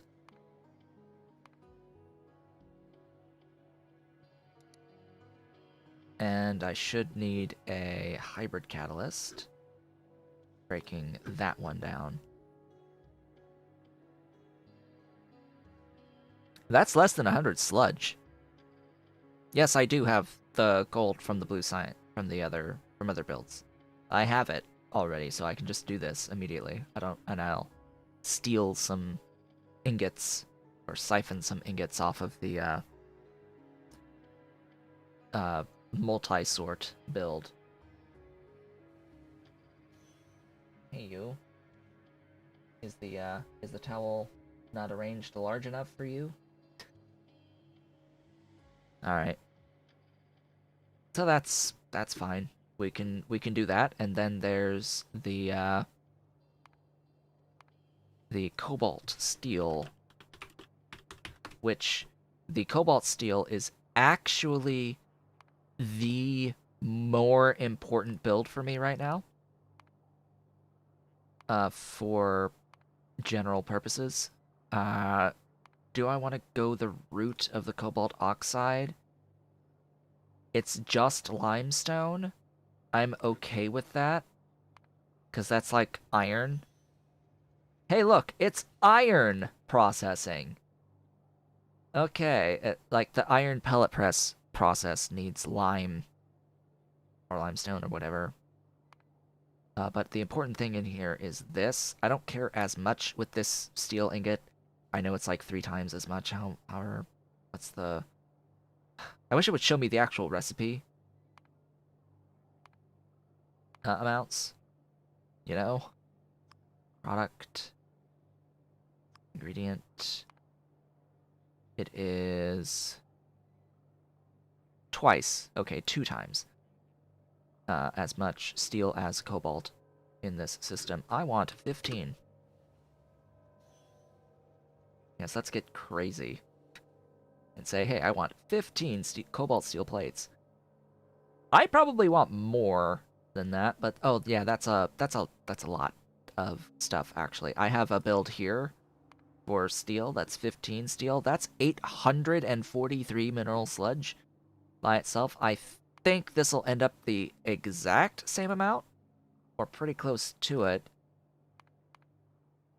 This does not use Givelite. Thank you, Lord. This does not use Givelite. It uses sulfuric and it uses nitric. And it's a very simple process. Getting 1.25 limestone is very easy.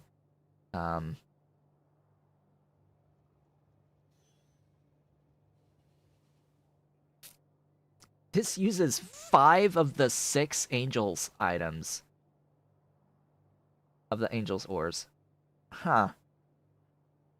The steel is going to use the Sapphirite and Givelite at crushed for the iron. So that's funny. That's funny.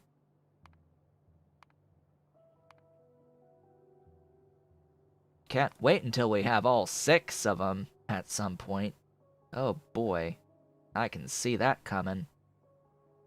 So that is the cobalt side of the build, almost completely. I have to break down the catalyst, but I'm going to break down the catalyst after the steel. Which, yeah, that's a few ingots.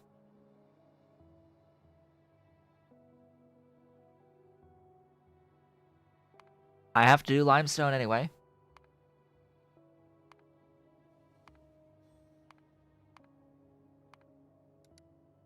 Ten. 10.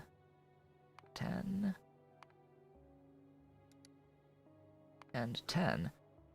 And catalysts. Hybrid catalysts. Mineral catalysts. We have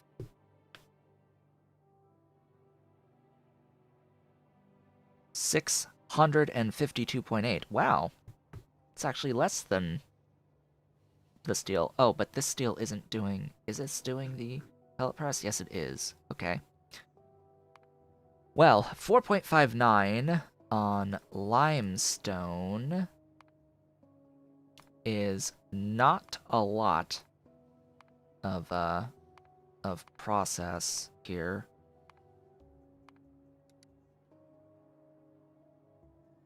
I need some purified water.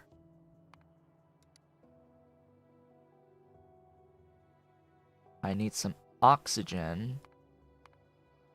Oxygen is, I think, more energy efficient through this route. Yes, my Ollie. He's settling. He's settling and grooming. That looks like a build to me.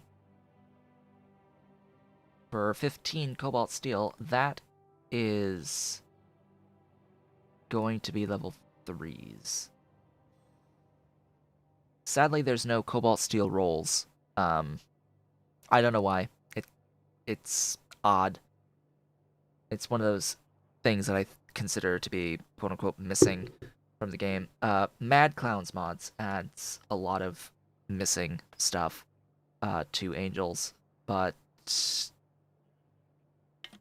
is also, you know, a vast difference. It's a difference compared to a normal Angels experience. So that's why lately I'm preferring not using Mad Clowns. I used the ore expansion for Mad Clowns in my original stream playthrough of ABX, Angels Bob's Space Extension, in when I started streaming consistently.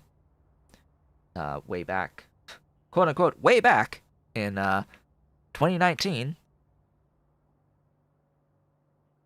That, yeah, that was a thing. May, late April, early May of 2019.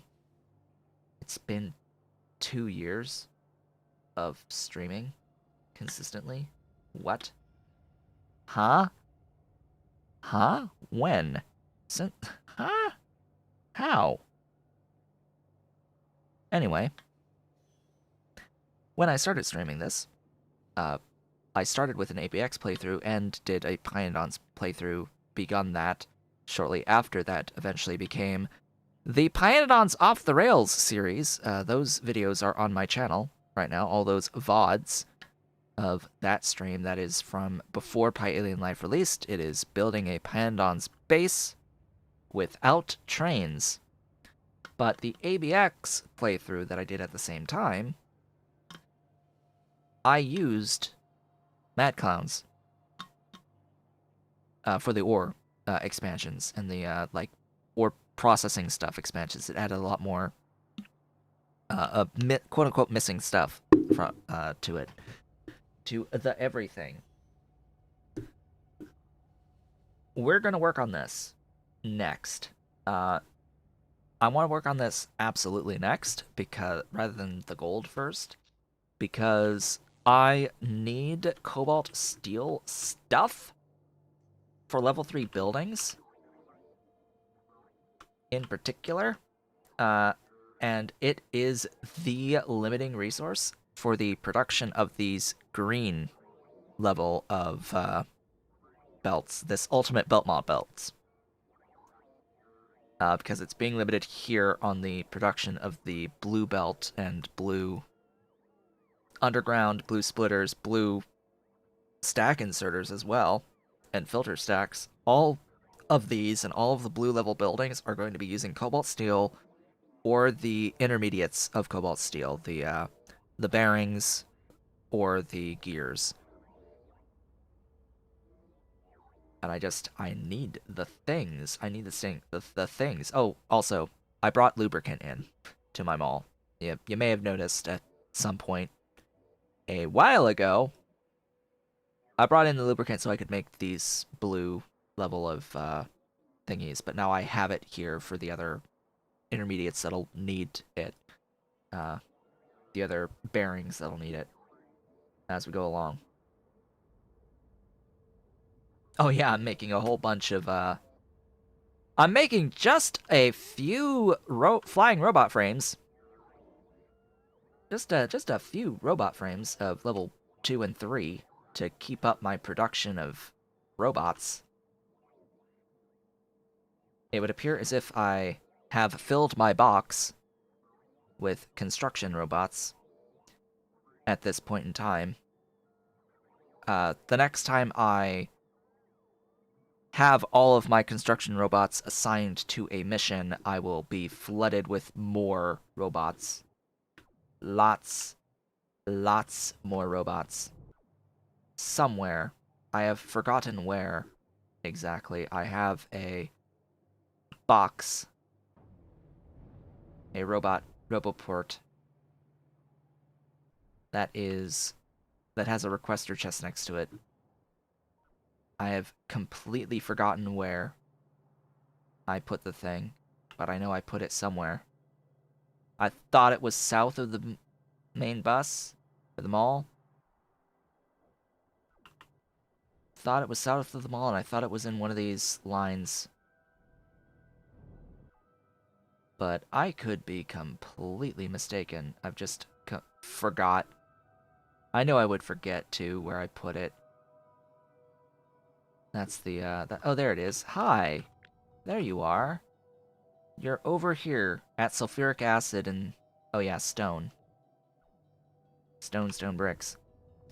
There you are. Yeah, it requests 500. The thing is full right now.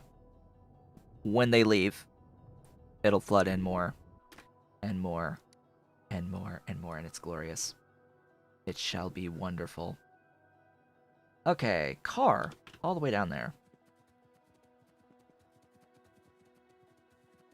Let us begin the build for the cobalt steel at scale through the individual ore sorting for cobalt and iron for steel, but yeah, this is absolutely going to be a thing. I will need 3 acids. Actually, this train station is going to be rather large. Now that I'm thinking about it, I'm going to be altering things a bit, I think, to fit the new tanks. Because I can easily get my tank build in this spacing. Yeah, I can get my tanks in that spacing very simply. So I'm gonna grab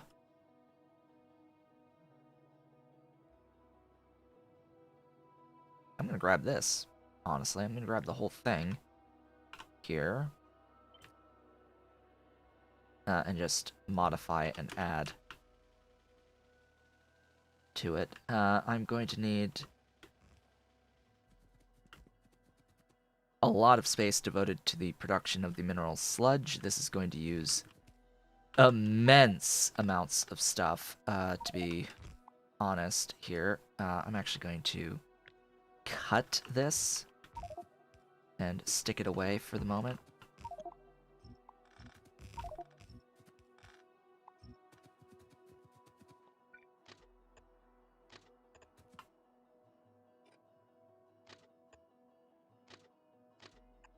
Actually, I needed that.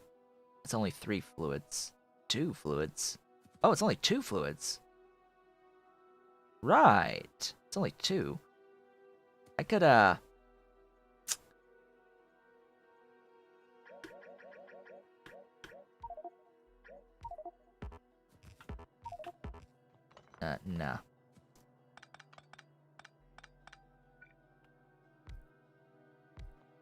Just do that. This absolutely needs the straight thingies.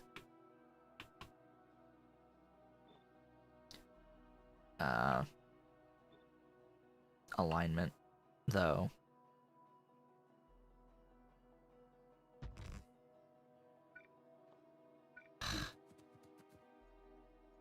I'll need to wait.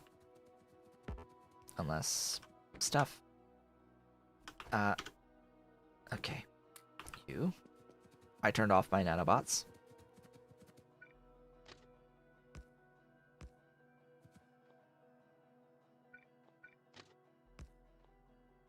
Yeah, that's fine. Just maintain the spacing, and we're good.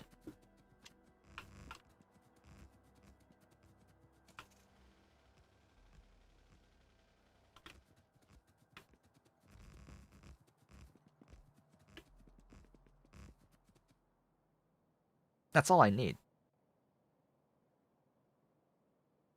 That's the entire train station. I don't need any more, do I? No. No, I do not. So. That works. As is. Cool! Slight change, though. I need to reverse the direction of these pumps.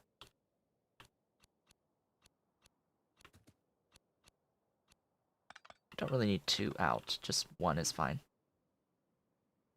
This is going to make it so that I am going to be able to quickly do things. I also need wires to all of the tanks. Those wires can die.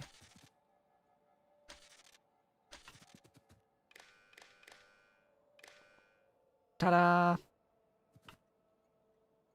This needs to be 40k. These need to be 4k. Cool. You are sulfuric acid at cobalt steel. Our nitric acid at cobalt steel. Few things that aren't in this build planner.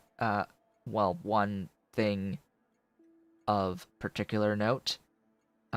Voiding of these 3 geodes. That's about the only thing that's not in the planner, because it screws up the planner a lot. That's also going to be a sulfuric acid expense. Just so's we are all on the same page. That is going to cost sulfuric acid. Also, you may be wondering, why the heck has he not adjusted the big electric poles to the better versions of the electric poles? Well, A, they're not needed. B, if I attempt to upgrade them, it tends to have a problem. I've had a problem in the past of the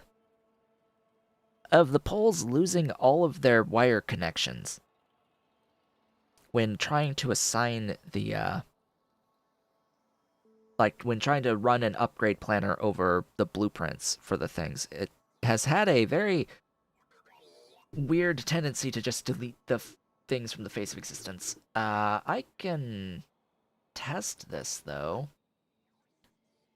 So, for example, let me open up you, and let me make a copy of you. Create a copy. Go there. So, we have this. On my little upgrade planner here, let me clean out some of this. What is relevant? You. I don't need you. Go with that to that. Okay. So, if I take this upgrade planner, will it delete the wires? I thought the game fixed that. I thought I saw this in dev notes a little while back that it was a fixed thing. Will it actually work, or will it delete all of those wires? Or specifically, will it delete the power line? Let's find out. It didn't delete the power line. Thank God. It used to. It used to delete the power line. Ah. Well, that's nice. It's not necessary whatsoever because it's not like it's already at the max length, right? It's already at the length that I need it to be. The only thing that upgrading the power line does is increase its max range, and the range's not going to change. The length isn't gonna change, so it's pointless, and I'd rather use the cheaper power pole for the purpose of my rail network when I have literally thousands. Oh god.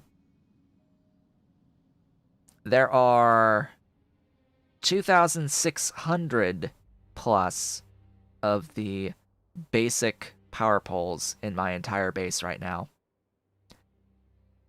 What else we got? 149,000 units of rails placed, 81,000 units of red belt. That's a few units of red belt, huh? Let's see. We've got 1,500 washing machine twos, over 1,000 units of the Mark III algae farms as well, and over 1,000 level 3 electrolyzers. That's cool. That's a lot. Edge my Ollie sleeping, resting. Boy next to me, taking his nap. You are not S Nitric, you are S Cobalt Steel 2. Not S, D, or yes, you are S. You are D. D Cobalt Steel 2. This will be Cobalt Steel 1. Once I remove the older build, and I do intend on removing the older build. This is the older build. It makes 1 per second. 1 whole unit per second of cobalt steel. Right here. All this mess. And yeah, I'm not gonna have it. Not gonna have it. Going forward. You there. I need the actual thingy. That needs to go away. Is that the alignment? Yes, it is. There we go. There. And that's for the cobalt steel. Good. Part 1. Finished. Part 2. 652.8 mineral sludge. The build is only 138 buildings. Until you look at that. I need 7 of this. That's 6. That's 6. I need a 7th. That's 5. That's 6.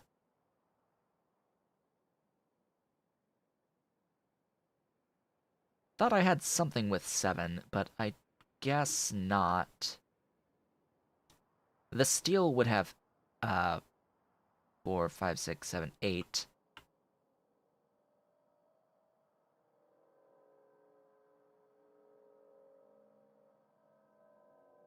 That's 5. Oh, well, this is 4. Can I... No, I'm not going to copy from there. I'm going to copy from here. Not that one. This one down here, because I know these work. I'm going to copy all of this.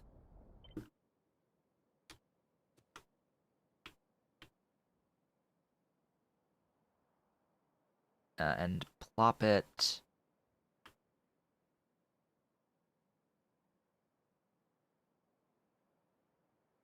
here.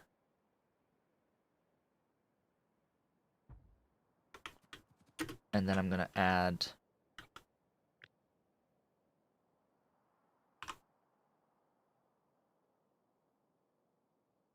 one more doohickey to it. I don't need you.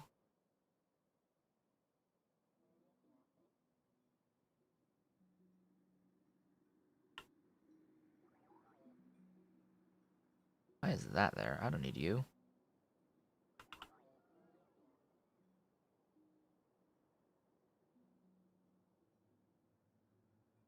Guess the overflow void is okay.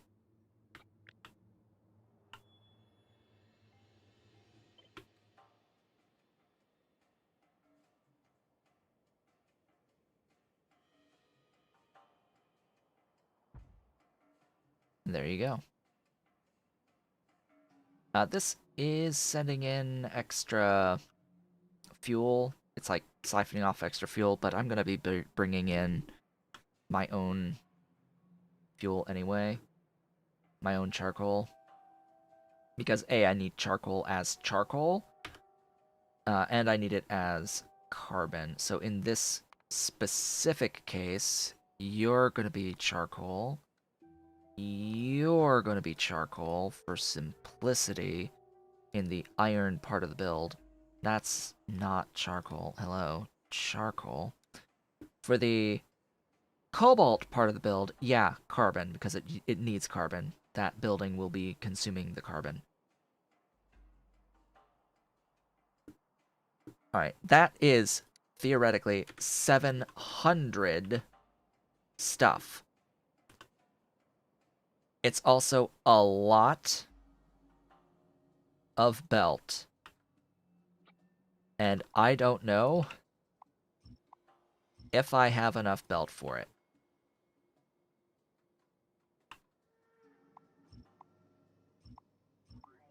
We'll find out. Actually, it's telling me I don't have the red roboports on my alerts right now. That's fine. Because this, for whatever reason, I have red roboports. One thing I need to make sure I do is have that connection there. Have that connection there. I have that connection there, that's fine. And I only need one Jax tank. We'll do the Jax tank that has the overflow down there. So this guy can go away.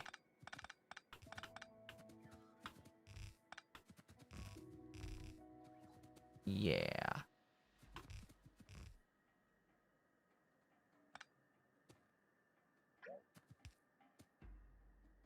This much is fine. It works. Don't need any of you.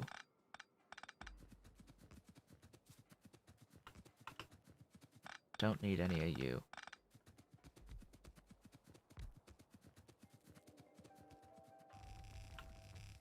We're making, we're bringing in stuff, making stuff local, doing all the wonderful things ourselves.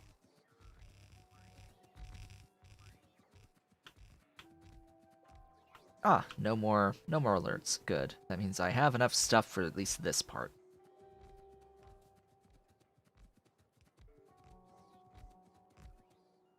And it's built to be self-starting. That's the other main important thing, is that this is built to be self-starting.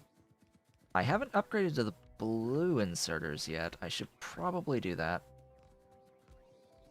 at some point.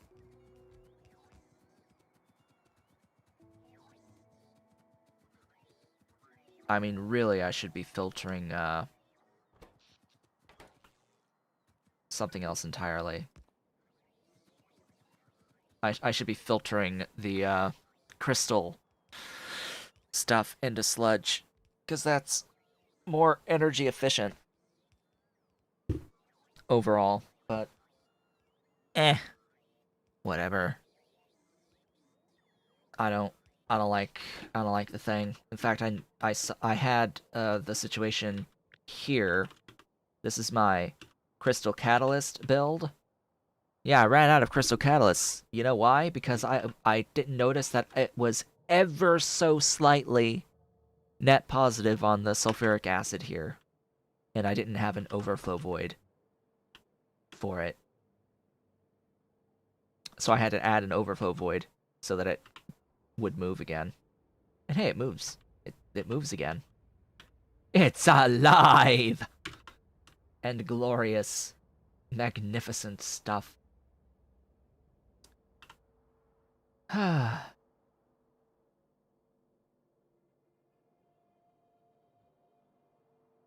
Though interesting that it has ended up with that stuff there. I remember this build. This was an absolute cluster. I do not like this build at all.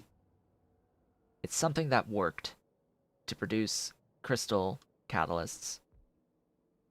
But if I fundamentally change how I make mineral catalysts, or make the sludge to use the crystal seedling instead, or the crystal slurry, I should say, filtering it into the mineral sludge, I could just as well not filter it to mineral, but filter it to crystal stuff, where I need crystal catalysts. What was that, Ollie? That was my Mr. Coffee cooling down. That was my coffee machine making a noise. Making a tink. Yeah. You heard it. Loud, sharp tink. Oh! Another loud, sharp tink. What?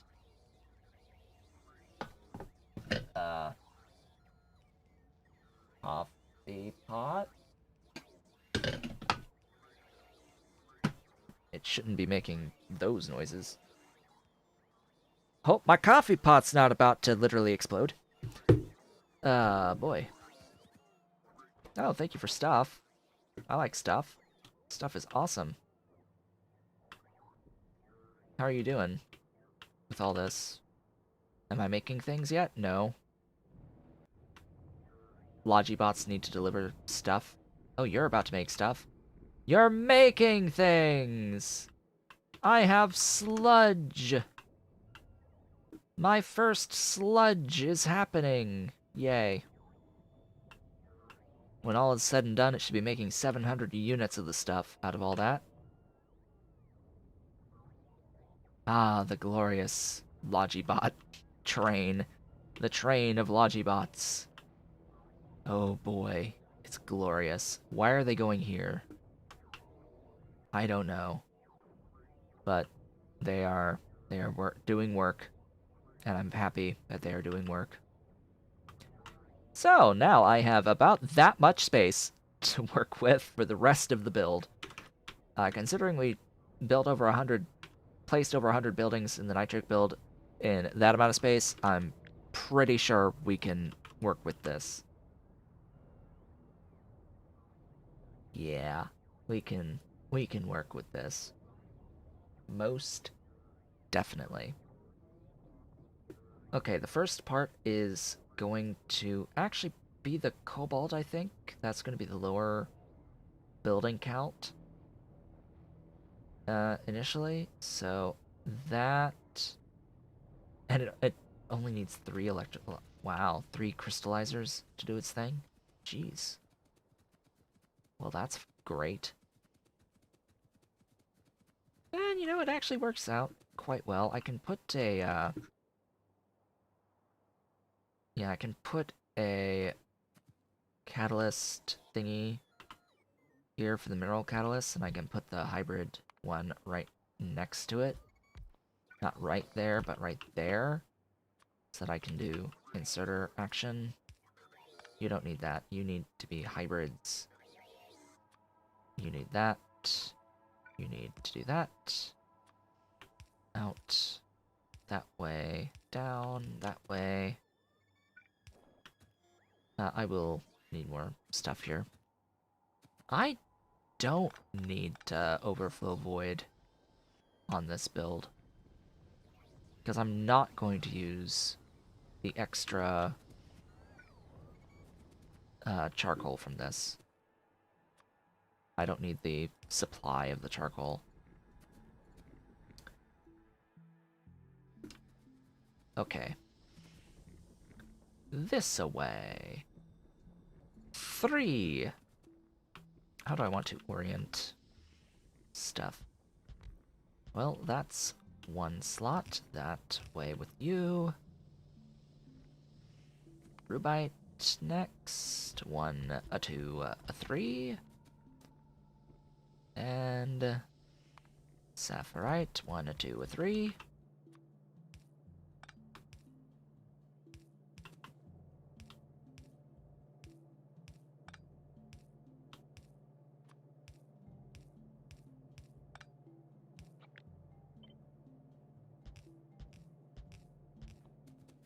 Ta-da!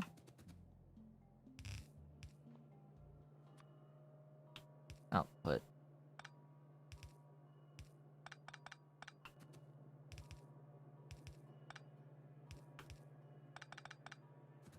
Like so. We need to crush the everything. You there. You there. You there.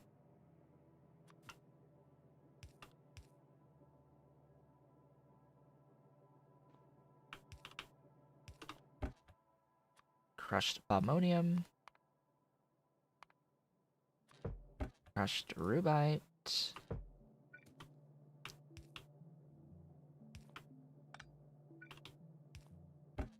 Crushed satirite.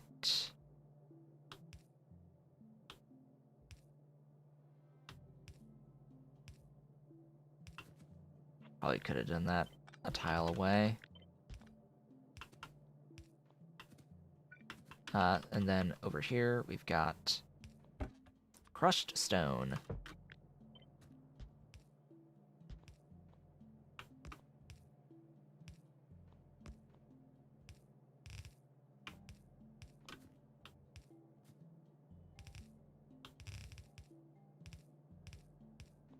Ta-da!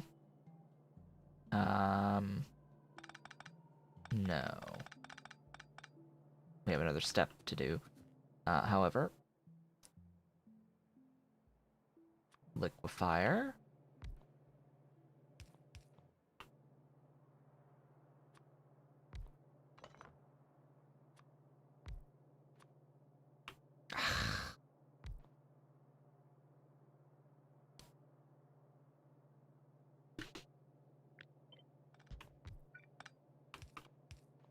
I'm gonna sneeze.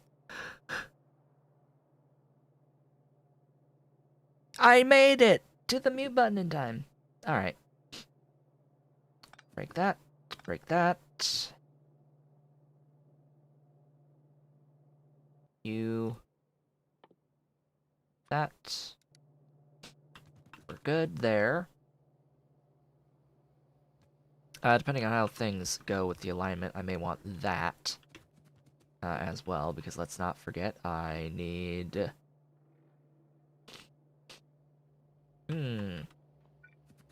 I will need 3 on Givelite.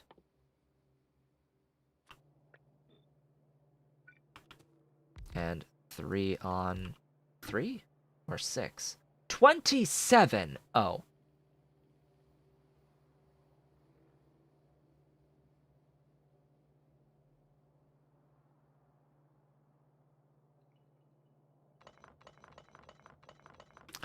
Okay. That'll be a little different, shall we say. Ahem. Next. We've done this. We need flotation. We need 2 flotation cells for... Oh, and we need the pure water to... we need 2 flotation cells for you. We need that to be moved a little bit further away, actually. And rubite chunks.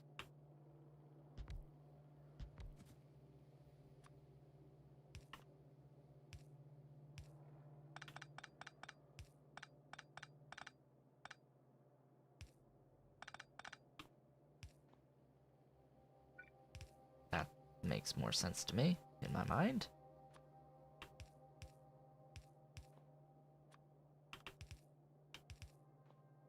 Filter stacks. You, there. There.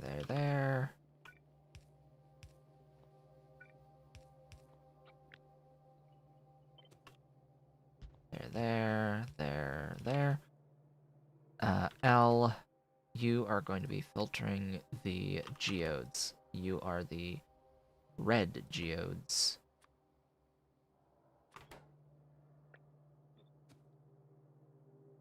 You are light green or cyan? Cyan.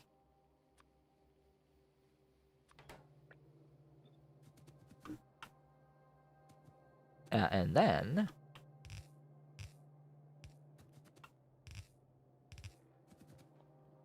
I need 2 more. Oh boy.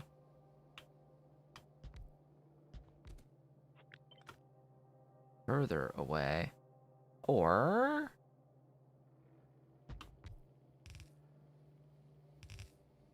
No, not there. Inputs. Outputs. Haha.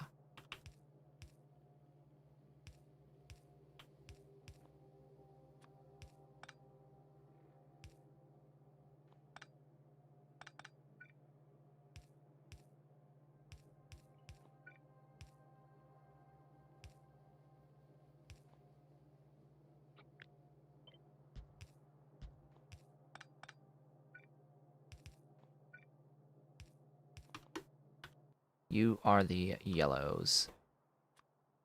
Yellow geodes. Okay. I could put them on the other side. Hold up. That makes so much more sense. Okay, you are the chunks. You are rubite chunks.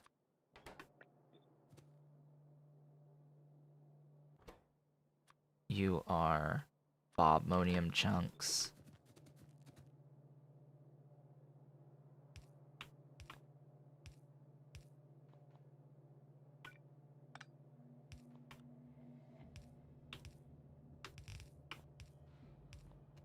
Yeah.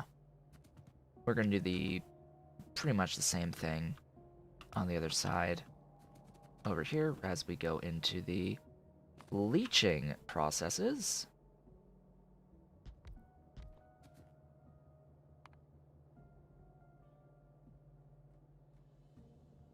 It would have made more sense had I kept the stereotype here. Oh well. It would have been a little bit cleaner because the fluid is shared up here. I have a moth. Hello, moth. Good thing the kitty's sleeping. You'd kill that moth instantly.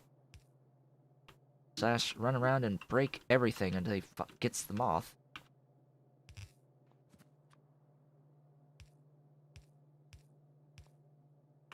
That can be there. You... output here, okay. So your outputs are going to be on this side.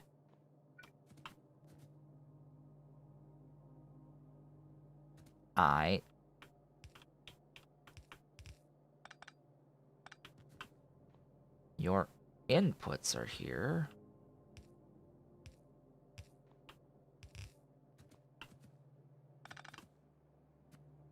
That's fine. That is those and those. So what's left is the actual ore sorting itself. That'll be done here. I've declared and decided.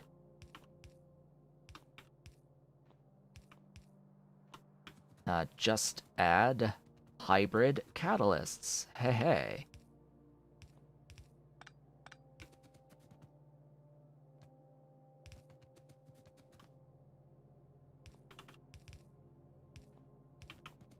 Ta-da. Hybrid catalysts. And that's the ore. And that is where we're going to call it for the day, folks. I think.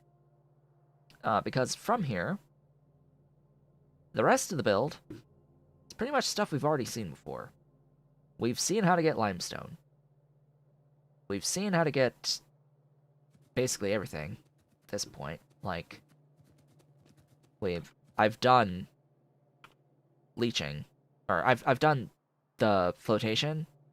So leaching, all it is it's this. It's this. This is leaching now. I'm going to be finishing this build off screen. We've really already seen how this works in a nutshell. That's the main downside of Angels. It's like you've seen it once, you've done you do minor variations of the same thing over and over and over again for the various different types of metals. So yeah, it being the 3-hour mark and it being time to end the stream, I will hope to finish this before we stream again. I would like to do some off-screen stuff in Dyson Sphere program as well for tomorrow's stream.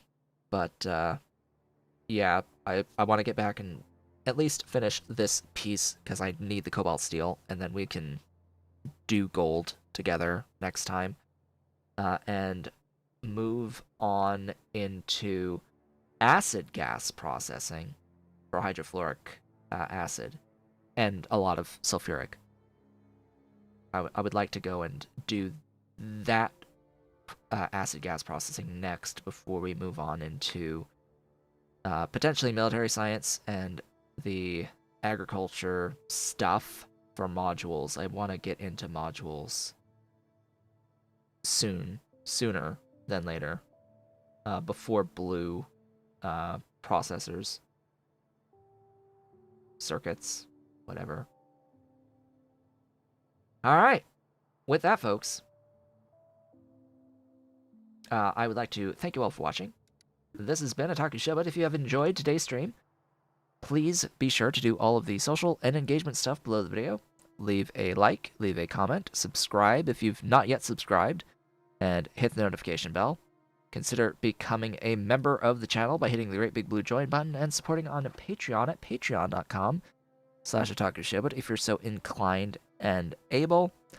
I, of course, will be playing more Dyson Sphere program tomorrow and on Friday, and I will be back with more of this Sea Block playthrough on Thursday. I hope to see you all on the next one.